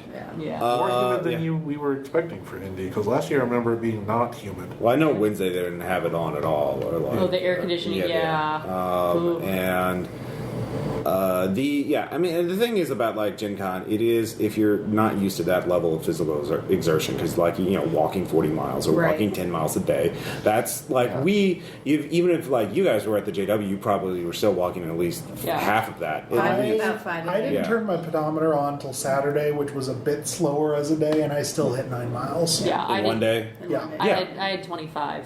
Yeah. at the And- con, yeah. Yeah. And I will say I did prepare. I did double the maintenance. Yeah. But I also found these tiny little bitty bottles of Febreze for just a quick spritz. Yeah. Right. Yeah. Baby And- wipes. Well, I mean, what I'm saying is, there is a level of Stuff your physical showers. activity involved in this, and like Yeah. if you're going to Gen Con next year or any other major con, you need to be You've ready got for a it. year. Yeah. Make sure it's not your only physical activity. I mean, between it- then and now. Yeah. Like for Good me, shoes. it wasn't too bad but like I exercise Yeah. not like hardcore, but like for me it Do reminds you me of my even lift, bro? I do even lift. No, See, but- I don't lift, but I do walk. I don't skip leg day. I Yeah. do at least 2 miles every week. Yeah. Yeah, whether so I you've got want a bit to of or a not. tolerance, yeah. So when I hit 10 miles in a day, my legs didn't just seize up, Right. and I didn't. Like, all right, well, this is unusual, but we're still with We you. can do Yeah, Yeah. exactly. I mean, Vegas. the thing is also about Gen Con, Okay. it's taking you out of your comfort zone because it's such an unusual experience. Even if you're used, it's all the stuff you like gaming wise, but like Right. it's such a different context that you're gonna like be pushed out of your comfort zone Yeah. one way Yeah. or the other. It's going to be the exercise, it's going to be the sheer crowds, the new people, the food, the lack of food, the lack Yeah, of the good lack of food, Bring the snacks. yes. Just say, Well, Yeah. Don't- we brought snacks, and the But, one thing yeah. I will say about the Alexandria location. Yeah. South Street is apparently where the cheap food alternatives are, because if there's you were walking Subway, straight down Arby's. South Yeah. Street, Yeah. Subway, Arby's, and White dress. it was a little bit of a ghetto White Castle, but it was still White Castle. Were there police officers getting ready to release people who just got out of jail this year? No, not this year. Okay. But there were police officers there to arrest the crazy person who was screaming racial epithets. Oh yeah, Sam actually had a whole story about like how when he walked home to the Alexandra, like he encountered people leaving a bump fight, police like someone breaking windows on a car or something like that within the space of like 5 minutes. So what you're saying is he encountered an urban random roll table? Yes, He kinda and did. rolled poorly. Which Or apparently- well. yeah. And I do have to give... No, it's not well. Like yeah. Well, he Depends on made what it the back to the room alternative was. unscathed, Yeah. mostly. It's not Yeah. grinding street fighting. Speaking of food, we encountered by crazy random happenstance a No, decent don't give it away. Tell. a decent sandwich place that apparently we're now keeping to ourselves. Yep. Yes. So hot. Yeah, I'm sure they really appreciate Oh that. wait, like, wait. Are you talking about the last day, the Yes. free ones? Yeah. The free ones we got from the guy by the elevator. That's okay. Yeah. No. No. Then people will know. This is how things stop being. Okay. Well, we won't say the name of the place. you're being unbearably. But the elitist last about morning, this, we were yeah. trying to move all our stuff out, and this Yeah. guy comes to the elevators, and he's got a stack of like, I don't know, 8 takeout boxes. Yeah. And he's like, does anybody want a free sandwich? And we took them, and I didn't eat Why them, not? but Bill and Melissa and Dan did, and they didn't die, so they were pretty good apparently. That's a ringing endorsement. And speaking of thing like treasure you have found, we might, Treasure you yeah. have found. Oh, that's right. Oh, yeah. Loot. The loot. Things. Yeah, we should talk about loot. Can I interject one quick Okay. last anecdote? Okay. This year's encounter with the police. Okay. Because there's one every year. There is one every year. Last year What are you I going to do was- one year when you don't encounter a cop by Sunday? Are you going to go provoke You're- You'll one? make the police come to him. No. If I haven't found one by Sunday next year, that means that they are looking for me actively, and my name is now Rico Suave, and I'm moving away. It's a sign of mine, Apocalypse 2012. Go on. It is. But this year, I encountered the same police officer twice. Once was on the way to the LARP when I was Captain Purple Scarf, and there were 2 police officers, a man and a woman, and she saw me and she said, "Oh yeah, baby, that's right. I love that purple." So I got to tip the hat and move along, and I thought, okay. So Encounter far, done. so good. Good encounter. And- Slight sexual harassment from Indiana's finest. No, I wouldn't call that harassment. Appreciating the purple. She appreciated the purple color. person. Yes, Yeah. yes. Yeah. Not, He's just not very the- open and enthusiastic about it. Okay. To which I have to say thank you. I feel appreciated, and you're right. The purple did look good, Yeah. but I thought that's the end of it. I don't have to worry about the police this year. I've already had my encounter, and brother even commented, "So that's the secret. All you have to do is dress like a pirate, and the police will be fine with you." On Saturday night, when I was heading back to the hotel, I encountered a very aggressive panhandler who was not taking no for an answer, nor the "I have no money, please leave me alone." And I hear behind me, "Don't worry, baby, I got this." And it was her, and she saved my ass. So thank you again. And this is why I love Indiana. Wow.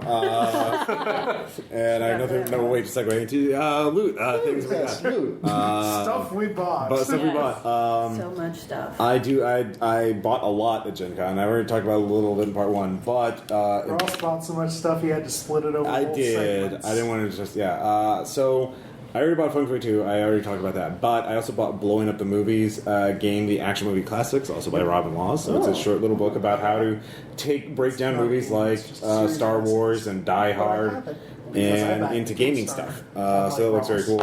And I got this because I know it would infuriate Caleb, but it's not Rift, so I feel it's a loophole. So the Octoon Cthulhu series is like World War II plus Call of Cthulhu. Nazis with summoning monsters, stuff like that. They had a very successful Kickstarter. So they had all kinds of supplements for it, and one of them was a crossover with Interface Zero, which I also picked up, which is a Savage World cyberpunk game. And look, there's a dude with sunglasses at night carrying a katana. So you know it's cyberpunk as fuck. Is that a mohawk? Yes, that he looks has like a mohawk. He's a yeah. A blonde mohawk. So it's not even cyberpunk as fuck. It's cyberpunk as fuck. Yeah, no, it's super cyberpunk. So of course that's the natural crossover for a World War II meets Cthulhu. Of course. So there's an adventure in it where apparently the World War II characters meet the cyberpunk characters and Cthulhu. They fight crime? They fight crime. Well, crime in the form of Nazis. You know. Stop digging. You've Crimes struck against gold. humanity. They fight crimes Fire against that bad boy humanity. up and throw it at our heads. Yeah, no. Or So don't. I will run that at Also some. don't. I will run it. I will. Let us know Sign when me that's up. going to be. Yeah. So we have opposite some of players that. for it. Yeah. I like this idea. I am excited to be a part of it. Yes, and finally, would like You're to just mention. trying to fill out the bingo card. Yeah, yes, Why we have would a I bingo do card. that? I would also like to mention Noble Treachery, which is a card game I picked up. I played. I lost horribly my first time. Had a great time doing it. That's great. Yeah, we all kind of ganged up against Ross. Yeah, no, everyone was pretty much cutthroat against everybody. No one. Well, yeah, everybody, but you in particular Yeah. suffered greatly. It's kind of like Munchkin in that there's a lot of screw you cards, but like it's very much it's for 4 to 6 players, so it's great for our kind of group where we have a lot of people show up, and it can be now that I know the rules, and we got the betting mechanic wrong, but so. Okay.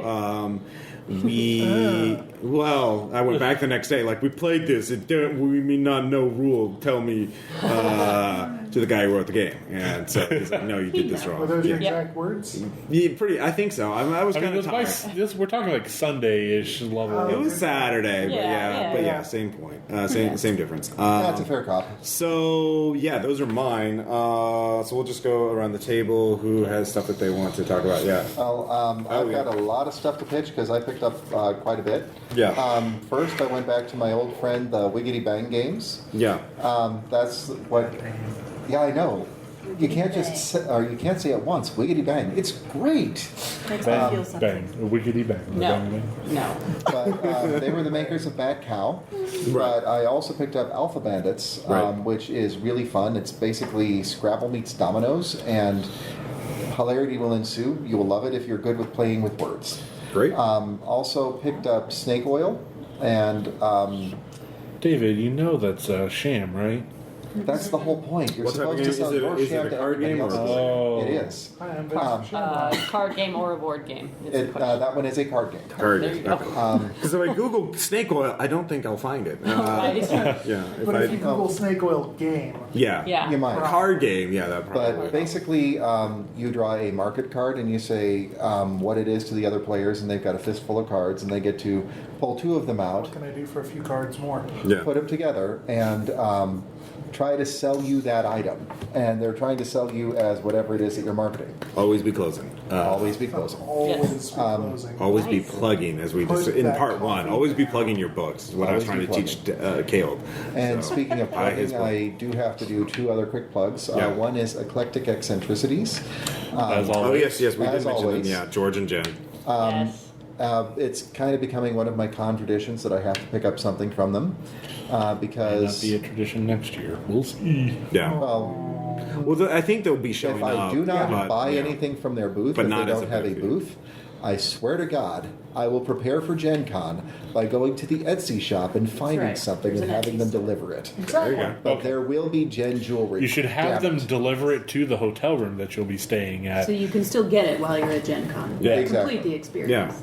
I mean, it's part of the deal. Yeah. Right. But Bezier also gave me a really sweet hookup. I picked up a different game for every shift. So I have my own copy of Castles of Mad King Ludwig, Nice. Suburbia, Suburbia 5-star, which is the new expansion. And then I also got Subdivision. I'll just link to Bezier Games. Yes. And new games that are coming out in October. I saw this one and immediately thought of Bill and thought of Dan. It's basically Dominion meets Yahtzee. What? And the game is called Favor of the Pharaoh. Go on. You get to Right. start with 3 dice, Interested? and you Do you roll roll them. them to find out how many dice you get to roll? Yes. basically, you roll the dice. And you Phil, look why for did that matches. give you the happy face? Because Is this was based on? Yeah, I was going to say, is this an Yeah. expansion for Guns of Gunshire? Yeah. Well, as you roll them, you basically get to purchase other cards, and as you purchase the little cards from the little array, each of the cards will give you other options for rolling dice or different ways to fiddle with the dice you already have.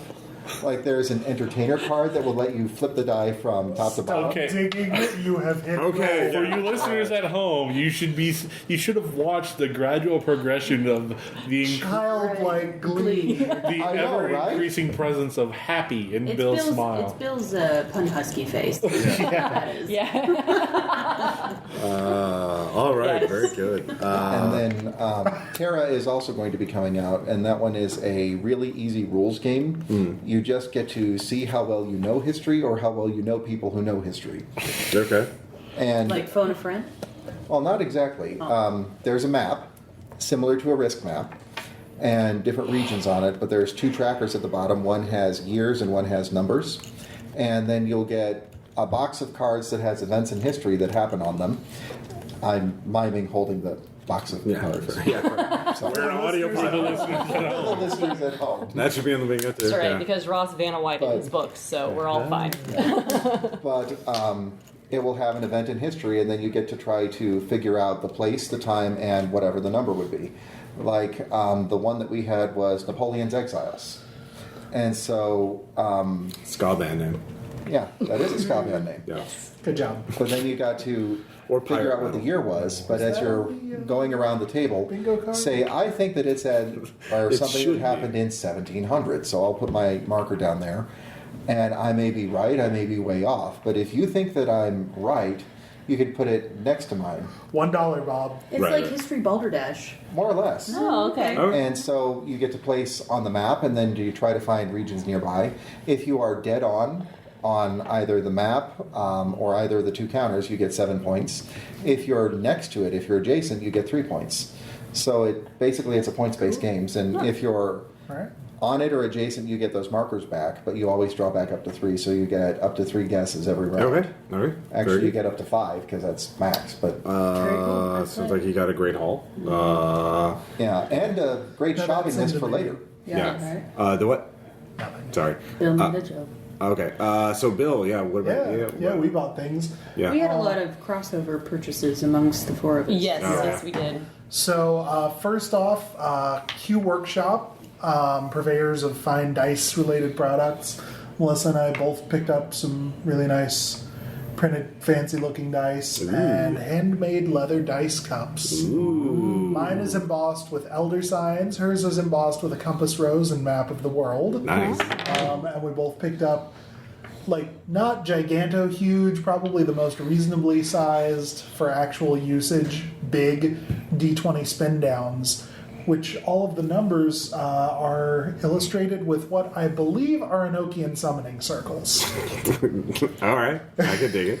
Dice are pretty. Dice are pretty. And They they have to be sharp edged if you want truly random dice rolls. No, Well, these are No. not sharp. They're edged. counter dice. They're Well, not- as art objects, they're fine. Yeah. But sharp counters. edged dice. No, Ross. Yes. Whatever dice you get, you soak them in rum, No, you sing them a happy song, and it's they roll truly good for you. random. You're biasing the game. I noticed there was actually a booth for, like, a dice witch. Yes, I saw. I saw her. That's not her first year. And she is totally legit, I- by the way. She knows all the good techniques. All right. That's great.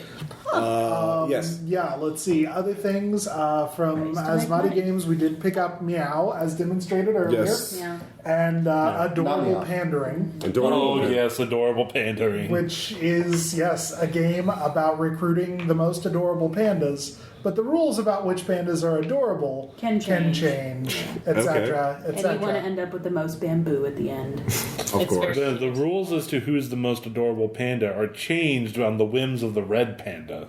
That's The true. cat panda. Oh, the cat panda. Yes. Cat panda. It's all very awesome. There's sad Also from panda, them, for $1, we picked up Win, Lose, or Banana. Okay. I choose banana. because everyone needs that. Yeah, Yes. it was $1. And Win, Lose, or Banana. Yeah. It was Sunday. My brain was weak. It was $1. Give me three. Money. Let's see. Oh, I picked up the Dresden Files Volume 3 of the role-playing game, the Paranet Papers. Oh, yeah, I saw that. Yeah, that looks really Yeah, canon expansion book. And then I hit up Pelgrane sucked me in with their 4 for 3 deal, which is too good to pass up, despite the fact it still ends up expensive. Yeah. So I got a hard copy of Night's Black Agents, so I can bean Caleb with it whenever he talks about not running the. I do have an idea for like a at some 3-part point. game that I want to do. I'd be down for that. Yeah. I also That's what got I- Double Tap, so I can read up on rules and I like to borrow that, so- torture people Yeah. with the most tactical parts of the most tactical gumshoe game. Yeah.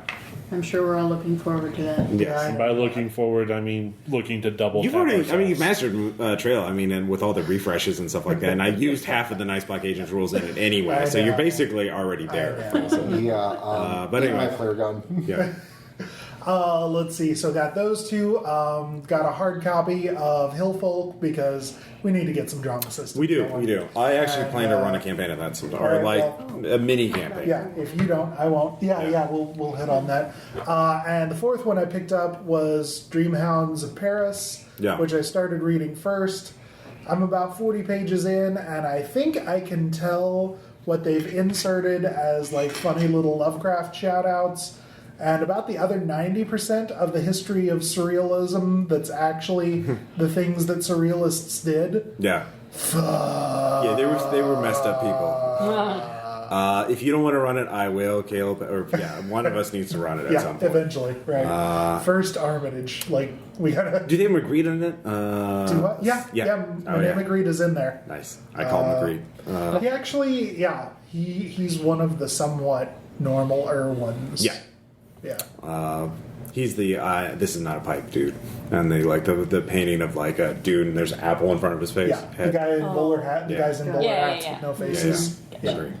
Melissa, you bought jewelry, didn't you? Did you I buy some did. stuff from George and Jen too? Or? Oh yeah, Okay. yeah. I have sugar skull earrings, tiny octopus earrings, and Jen was of course nice enough to give me a pair of Elder Sign dice earrings, which I immediately got about 3 compliments on.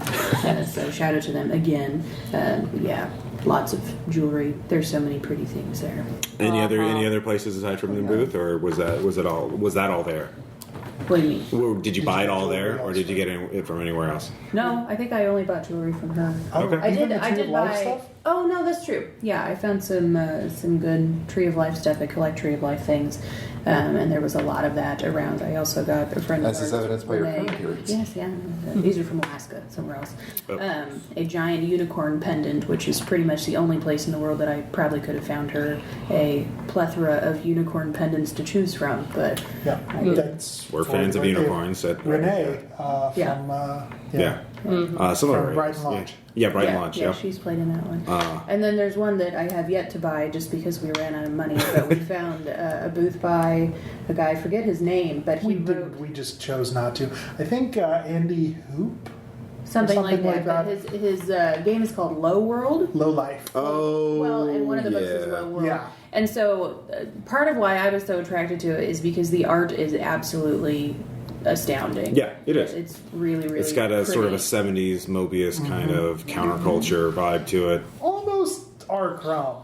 Yeah, more Arkham. Yeah, Yeah, counterculture, but definitely Arkham. Yeah. And I found it. I didn't know this. He had the prints there. He illustrated 2 of Ken Height's mini mythos books. He illustrated Clifford the Big Red God and Where the Deep Ones Are. Yeah.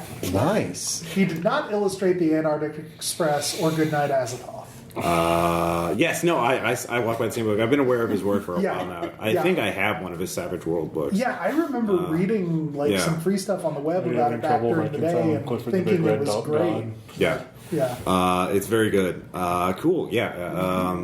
Definitely. So definitely. we'll be getting that somewhere along the way, I'm sure. Because Any other things? Major scores? All I right. think Your pocket. that's- Yeah. Oh, Your pocket. Oh yeah, no, my pocket. Okay, so for the rest of the women in the world who have discovered leggings and realize that you never have to wear real pants again, Yeah. All the right. one downside to that is that you no longer have pockets. And Gen Con has come up with a solution to this, which is a belt with one pocket on it. It is the So best like thing a ever. fanny pack? No. Okay, no. Okay. Ross. All No. right. I'm sorry. Back away. It looks like Did I it's already- like one did- large did you have cargo this pocket discussion? on the Yeah, side. no. Okay, so I like, knew better, Ross. right. I'm You sorry. don't call it It's a fanny flat. pack.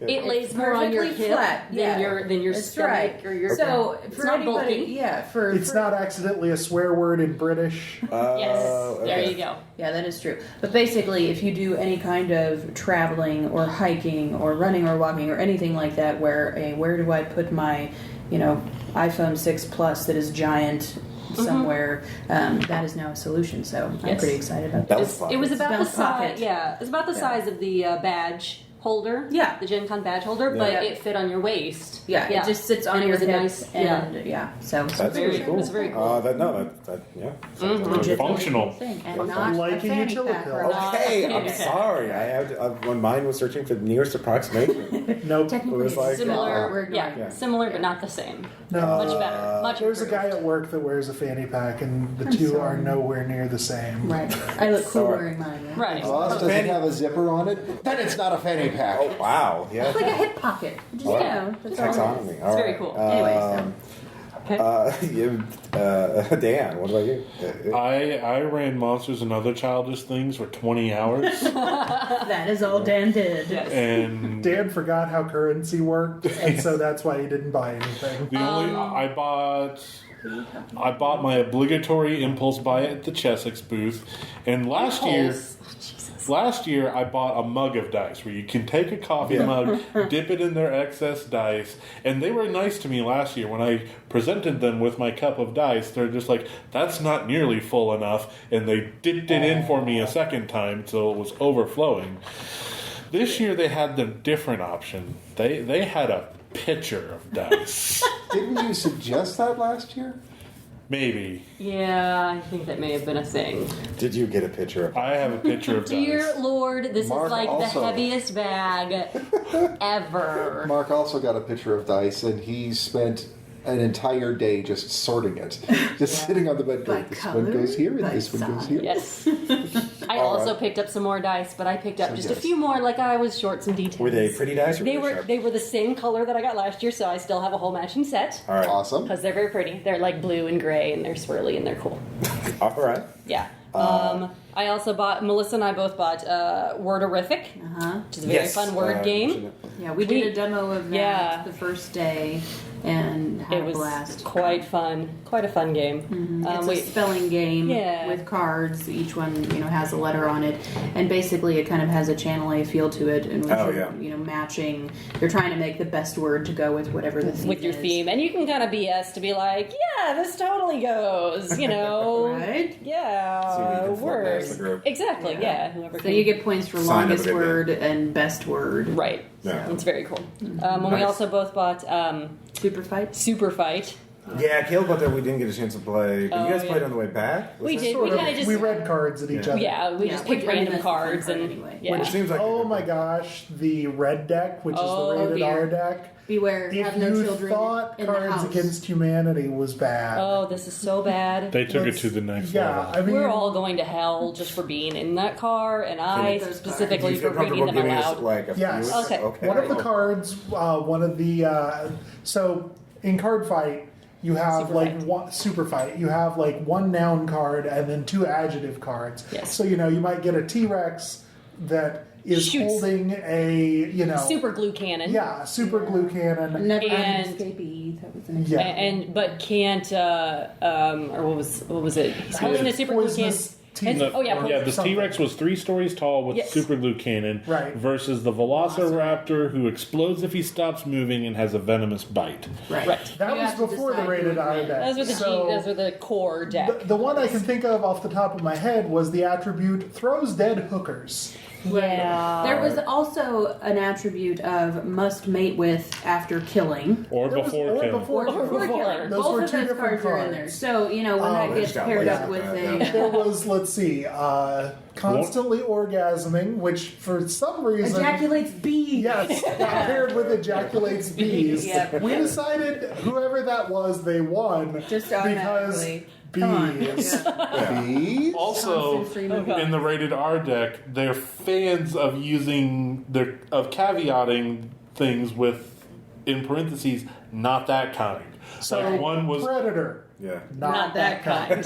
or bear, not that kind. Right. Yeah. Wow. That deck got a little Yeah. So got a little wrong. Don't play Sounds that like it got a Commons. lot. Yeah. Yeah, Yeah. it did get a lot. So it's definitely Cards Against Humanity level. Exactly. Or Beyond. fancy. generation. Yeah, it's Yeah. pretty great. Or if you play Core Super Fight, it's just Great. Yeah, and It's they do. fun. You know, for those that do want to play with children, they have a green deck, the G Yes. deck, which is specifically for kids and references that Right. kids would get. They had cool that they several have different it, colors. you know. Yeah, Yeah, they they have got a an G-rated, anime, one for all like things geek. I can gamer. hardly Yeah. wait to see what the purple They deck is. have. There is a purple deck. Yes. I think that's Was that the one locations conditions. or- yeah. yeah. Like, okay, now they're fighting on an ice rink. Right. We picked up the yellow deck, which is actually the challenge deck, Mm-hmm. which means it's not just a straight up fight. It's, A banjo duel. yeah, Right. Uh-huh. or Yeah. who's the worst roommate, or a grocery store game show. Oh, okay, yeah. Nice. Yeah, and so it changes what kind of fight it is, and then you have a giant discussion about which would win and why. I like how some of the, like, what was the one rule about what to do with someone who's obviously biased? How was that worded? Oh yeah, they're kid- lame, and they're you should lame, never and you play should- with them again. It's true, it's in the rules. It's in Rules is rules. written, sorry. Nice. So that was So pretty you cool. can't play favorites. I'm trying to think if I got any other games. I know I got some dice. I got a couple of shirts. You're I right. got one you're wearing. I am wearing did one get of them. good I shirts. had to pick it Saw up. that shirt It's terrible. so many Did you? times. I know. I just had to. It is kind of terrible. It is. It's really terrible, Yeah. but I had to. Or For kind the of listeners awesome. at home, Yes. they're two D20s. Strategically With- Strategic, placed. yes. Strategically based, all both natural 20s to say yes, they're natural. Yes. They're natural 20s, yes. Yeah. Sure, that's all they're That's what I talking mean. about. That's all they're talking Not about. that. The other shirt I got has a picture of Abraham Lincoln, and it says "I hate theater." Well, And I do theater. I love theater, so I had to get it. It was So you plus can they wear were it- like 2 for something, so I had to get 2 I shirts. bet even in the afterlife, he's like, I don't hate theater. I don't want to Regret go. I never wanted to go to that play in the first place. I know Shakespeare's putting on something new, but I'll wait for it to get to Netflix. You know. Right. And just to talk to all the dice, too, I did find some really good ones with heft to them. I've got a set of metal 6s now. But are they sharp edged? They're blunt enough. I my couldn't gosh. justify the cost for just a small pool of metal coated dice. Oh, these aren't coated. They're Oh. metal. No. Oh, also, Although I had a shout outs, coupon. note Yes, boards. We both yes. got Oh, those. yeah. Bill- Also owned by Simon Rogers of Pelgrane Press. I got mine in IPR, I think, or IGG. Yeah, they had them there, Yeah. but yeah, I had previously researched them because they're a great thing. But no, he is also responsible for that. Noteboard is a fold-up pocket dry erase board. It folds out to 35 inches by 15 inches. One side's blank, the other side has inch hex grid, inch square grid, and inch centimeter grid. And it comes with a marker, and the bag is the eraser. And they're wonderful. And we picked them up on also a 4 for 3 deal because they were like $12. Right. And I think we've already given away one because your dad wanted one that bad. Yes. But Yeah, we it's don't useful. It's useful outside of gaming. Like, Yeah. it's just Right, like, yeah, like I will. hey, Like, here, look. we bought 4 because we figured we would give away one, keep one for gaming. Yeah. Melissa And would each have have one one for work, and I would have one to either put in my other gaming stuff for Magic or also take to work. Yeah. Yeah. They Yeah. were $12 at the con, but on the Yeah. internet I think they're 13 plus. So you missed the $3.50 discount, everyone. $3.50 Yeah. shipping, which really isn't that bad. Yeah. Yeah. Very useful stuff. Of course, we also talk about anecdotes, and I know in the first part we talk a lot about the meetup and stuff. But you guys, we haven't talked about your experiences. So, anecdote-wise, like, what are your favorite experiences? I mean, like Dan, out of all the runs of your Monsters game, what was the most like, amazing? I mean, you already talked about some players acting outside of your expectations. Right. Were there any amazing critical hits or misses? I will say that to run the final encounter to get the feel of what I wanted out of the final encounter, Yeah. I used the bigger bads rules. Sure. For a monster with more bigness, and I quit throughout. By the time I was done, I was like, the bigger bads rules are really not that great because like the idea was to make the final boss a threat, but almost every time, in any group, if there was a group that decided that Mr. Duke was going to take point, Truckhammerzilla was going to take point, or the Ghost Squad was going to take point, they could wreck the boss's shit, even with the bigness rules working in his favor. Yeah. Because the rules also create buffs for the smaller monsters so that they're faster and they have more awesome dice. Yeah. And so it's just kind of it didn't up the scale of the threat. Yeah. Because the big monsters still couldn't get a hit in if the smaller monsters were faster. Right. So I think that would have also given Lucille an awesome 4. So pretty much any of the monsters on point would have just wrecked his shit. Not very many people knew how to play Mitchum and Lucille, David. That was another thing I encountered. So it was a hard character to play for most people. People that knew the joke of Mitchum Cleary escaping the time loop by imposing his memories into a child and having Lucille follow. Yeah, that's a little like, we're kids. It's a little dark. Yeah, well, it's a little. It is my comparatively, no. Yeah. Comparatively, yeah. And so, in my experiences, that certainly happens too. Just for me running monsters, my usual advice for that is one, obviously, instead of one big bad, have a team of bads, and two. Wicked Fast is actually a lot better. Like, actually, one of the feedback I got from Road Trip was that I had one bad guy who was basically a cowboy who came out of a bad painting and started shooting, and he had Wicked Fast ×5. And players like, oh man, he wrecked us because he just like nailed us before any of us could move. So we couldn't get a hit on him. That's kind of like. I think that was the bigger issue, was that the Wicked Fast, like the Awesome wasn't as annoying, but Awesome plus Wicked Fast with monsters that already had Wicked Fast and Awesome. Yeah. But it seemed like everybody had a good time. Like, nobody really provided any negative feedback other than, it felt like that the final boss wasn't very challenging. Yeah. But I explained that away. It's like, it quickly became apparent once I started running the first game that most of these people are coming in either to... There were 3 types of people. People who had no idea what was going on and signed up because it was an open game. People who knew RPPR and knew I was running the game and wanted to be part of the fun. Or people that had always wanted to play monsters, maybe read the book, but never got a chance to run it. So... like 30 minutes into the first game, I was like, okay, we're scaling everything down to intro adventure level of... Yeah, so and that's fine for a game, It was showcasing the rules, which probably is what I should have been planning for the get-go. Now you learn. Now you know. Yeah. But you guys, any other... The standout on the one that I was in, that poor fella who came in and went, wait a minute, the game I was looking for is just not in this room. Well, now what am I going to do? Join us? Yeah. That's how we got player number 5 in the 8 a.m. Saturday morning game. That filled up first, but hardly anyone showed up to glare. That happens. Audible glare. You players who disappointed Dan. How dare you? Out there. Bless your hearts. Good Making him get up early in the morning. Saturday. Ooh, that's a bold decision there. Bold strategy. Well, I didn't want to run more than one game a day. No, you never do. Yeah. And I had a 6-hour LARP that started at noon that I was still like 40 minutes late. It was a tough choice. Yeah. It worked. But any other experiences, especially like at the meetup? Like, what you guys played, like Magic, a lot of Magic. Yeah. Well, we actually only played like the thing and then one big Commander game where we learned some things. Yeah. But we won't go into that extendedly. But like, I don't know. Beyond that, I actually didn't do a lot of gaming. Outside of the Magic tournament. Yeah, outside of the Magic stuff. I don't know. You paneled it up. I like panels. I like hearing things and getting to things. ask questions again. Meeting your heroes. Oh my gosh. Okay, I should probably... Okay, so here's the... I mean... Bill failed at being human. Yeah, a little bit.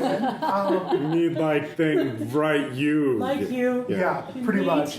Like here's the... I've done, I have done a fair number of hobbies over the years, and I've gotten to that point where, like, normally these people whose work you appreciate greatly, they are human beings and you're going to meet them. Yeah. That's a thing that's going to happen, and there's a way to be cool about that. Like, I've figured out how to do that over the years. You feel that self-control check. I totes. Yeah. Like, I got the nerd goosebumps Yeah. when I, said words to Robin Laws. No, and Robin Laws can be a little intimidating to talk to because he's just like, huh? So incredibly nice and disarming. Yeah. And, yeah.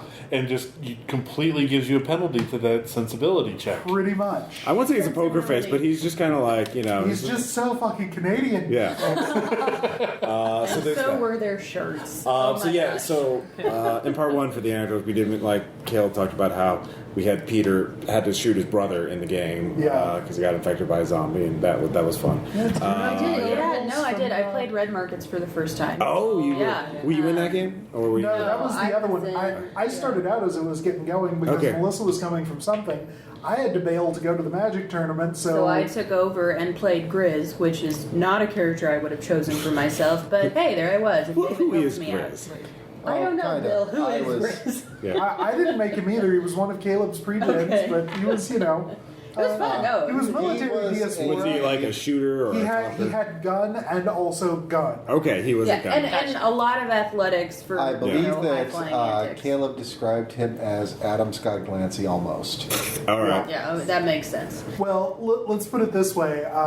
Looking at the character sheet and using my bardic nerd knowledge roll, I realized that a character named Grizz, whose dependent was named Sarge, was probably a red versus blue reference. All right. Yeah. Oh, yeah. nice. Good call.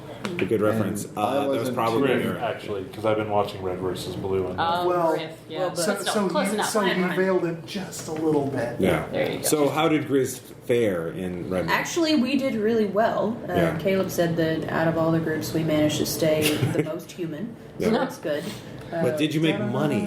Yeah, wow. not an Squared that exorbitant circle. amount, but we Yeah. covered our bills and had a little extra to I save. think we ended up with one profit apiece in that. Oh, one. were you So I in ended that up- too? Yeah. Well, I He was was there to supervising me. I was there to help Because Melissa I at had to first, leave when she got and then there. I had to take over for the guy who was playing not Tom. So James. Yeah, I think it was James. The Leighton with a Yeah. hammer guy. Yeah. Okay. Yeah. Yeah. Well, he was except in playing this the case, he wasn't using a hammer. He was using. Actually, it might have been a hammer. A large, was- blunt object. Yeah. I was slightly less than coherent by that point Yeah, in it the was night, very, and it so I was very was. late. Yeah. Yeah. But we were very successful, and I enjoyed it much more than I expected to. Okay. Zombies are not really my thing. Well, that's the point. It's a game of economic core. The zombies are Right. just. Well, and economics really aren't my thing either. But- But I was really entertained by the mechanics of it? Yeah, the mechanics of it. And the fact that you got to ninja several times. I did. There was some serious ninjing going on, and that was really entertaining for me. But mostly, just it was a really good game for collaboration, and everybody did a good job of working together. And Jen played the. Alpha. Yeah, she played Alpha, the face for that particular group, and she said it was a bit of a stretch for her because she saw a dog on the sheet and she went, "Oh, okay, I like dogs. Oh, wait a minute, this one's really religious." And so it was a bit of a stretch. Yeah. Interesting. And it was. I have a Jen anecdote related back to my game from the game that she played. Was it, oh yeah, the afternoon game. Yeah. So when it's my turn, I'll Okay. tell that story. Michelle, did you have any anecdotes from any of you at the games that you played? Yeah. Oh, I got to play Base Raiders. Oh, great! Yeah, was Micro that Mike? running it. Yes. Yes. Yay! Find my book. I'm sorry. Go on. I believe you have a picture of him. Yeah. In fact. Yes. Holding up Oh, the yeah, book. you're in it. Like Yes, Google I'm did a totally- thing where it oh, dear animated God. it like that. Oh, that's great. Yeah. Can you maybe like crop me out of that? Because in the picture I saw, I'm making a really weird face. So maybe let's just not. Okay. do Okay. that. Fair enough. No. It was really bad. Yeah. So it was really fun because I've been like learning about the Fate system and Yeah. reading about it, and Dan's been telling me lots of things about it. Because Dresden Files. But because of Dresden, yeah, and I still did not have a clue what was going on. Dan keeps saying fate and blah blah blah, and this is how it works, and I'm just like, sure, Yeah. that totally makes sense, and it didn't make sense, and so now I've played it, and now it makes a little more sense. Great. So I had a lot of fun with that. Which character were you? I was Jaina. I was I used to be I was the hunter who used to be like a goddess of the moon, Oh, okay. and I was felled by somebody with a big long. Oh, yeah, that was one of the characters. And Okay. so we went and we did our mission and Punch shark guys, or well, I don't know which one was. we were working with the shark guys actually. Okay. Oh, you're like, hey, sign up. You guys Yeah, sound- basically, you we're sound like, legit. like Yeah. they were contained, but some of their guys had also gotten killed, and one of our guys got kidnapped, and so we had to go on a rescue mission kind of together. It was very cool. Nice. Oh yeah, I think he told me. Yeah, the setup for that. So that was really cool. Yeah. So then you said you had another. Yeah, I realize that I can't tell the story with spoiling the scenario, but okay. So the group that's using therapy to break monsters' bonds with their kids, it's actually a Slenderman cult that they're trying to essentially enthrall more children into adhering to Slenderman. Oh, that jerk. I know, right? Yeah. So, because in every scenario the monsters defeated Slenderman so thoroughly, Yeah. I threw it out there. You have the option to gobble up some of Slenderman's essence and add it to your own. Because those are rules in the game. Those are That's rules in the unfortunate, game. And you'd be surprised. Like, normally gamers are really power gaming. And like, yeah, more stuff. But then it's like Slenderman essence. And it's like, ooh. Yeah. No. I do not want tentacles. Yeah. No. You don't And want the no face thing. no, but Jen did. She totally did. She totally did because she was playing with Transistor, and she Yeah. was just like, "All right, I'm going to take this extra die of Slenderman power, and I'm going to restat Transistor into what he should be, and then send that to Aaron." Nice. I really, that's a great way to finish. Any other final thoughts about Gen Con? Gen Con! We're already Yeah. trying to recruit more people for next year. Yeah, and we'll set up an official thing. We'll conquer Yeah. Gen Con one or the Had other. a great time March meeting and Banner. everyone. Yeah. You know what? It was I'm really going to go cool. ahead and throw down the gauntlet here and announce the events that we have talked about for the RPPR meetup. Okay. Because if we do this, we will feel much more compelled All to right. Actually follow All right, yeah. actually do them. Yeah. Raise So that, yeah. we do want to do the RPPR trivia contest. Yes. We're thinking that we will play a couple of rounds of Cat on Your Head because it's good for large groups. Okay. And it's With slight hilarious with variations. slight modifications. Okay. So far, we have figured out that the part of the mouse will be taken over by a shark. Okay. And I'm sure you can see where this is going. The part of the cat No. will be taken over by the word punch. Punch. Yeah. All Shark, right. shark, Yeah. shark. Yep. So we'll play Shark Punch. Shark punch. Yep. And then the third event will be the Ross Payton impersonation contest. Judged by Tom. And two other judges. It'll be a Yet to panel. be The named, most Yeah, important. yeah. but to be most named. importantly, Tom. Oh yeah, no, clearly. Can I participate in my own contest?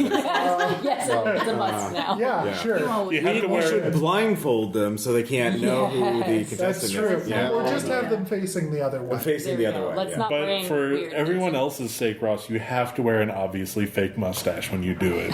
Okay, I wasn't going to announce this, but I don't know if we're going to do this or not. Probably not. But Caleb and I did have an idea for cosplaying next year.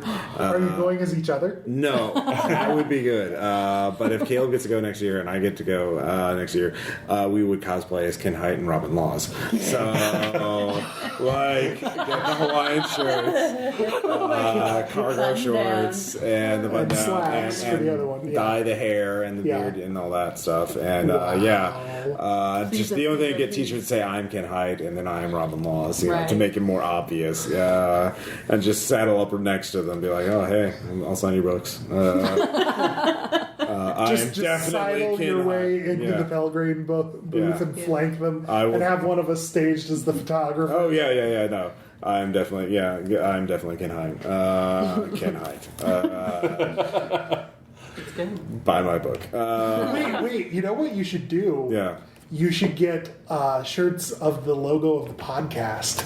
Oh yeah. We should actually do the t-shirt thing, which people have been asking for a while. Oh no, I meant the logo of their podcast. Oh well. I don't know, advertising for another podcast. No, just for you two. Oh, For just the for us cause two. of- Oh, yeah, Ken and Robin talk about On the other that would be hand, better though, than I am Ken Hyde and I am Robin Laws. So, yeah. RPPR T-shirts would be great. Oh, yeah. Can you imagine how many people? We would have a sea of RPPR dragons out there. Yeah, we might At do least the 30. shark fighting thing least 30. because we have great art for it It's in true. the RPPR Oh, Illustrated yeah. Patreon. We'll Just definitely give you that event with photo those and the three captions, choices the were trivia made. contest, shark punching, and the Ross Payton impersonation I'm contest. Ross Payton. I'm Ross No, Payton. Ross- Yeah, what was that? Yes. No, what? Nothing. No, say, come on. We'll end it with our own contest. So, David. I'm Ross Payton. Buy my book. I'm Ross Payton, published author. I'm Ross Payton. Best months of art. Sorry. Hey, this is Rob Payton with Limping Public Radio. We are recording in this Still so much session. enunciation. I can't unenunciate. I'm Ross Payton with Role-Playing Public Radio. We're playing Trinity. No, it goes down a little bit more. Hi, So, this is Michelle, Ross can you, Payton. can you end up? Hi, this is Ross Payton with Roleplaying Public Radio, and we're here to play Synstopia. This has been RPPR episode 118, Limping Away from Gen Con 2015, and I am not Ross Payton. We'll talk to you guys next time.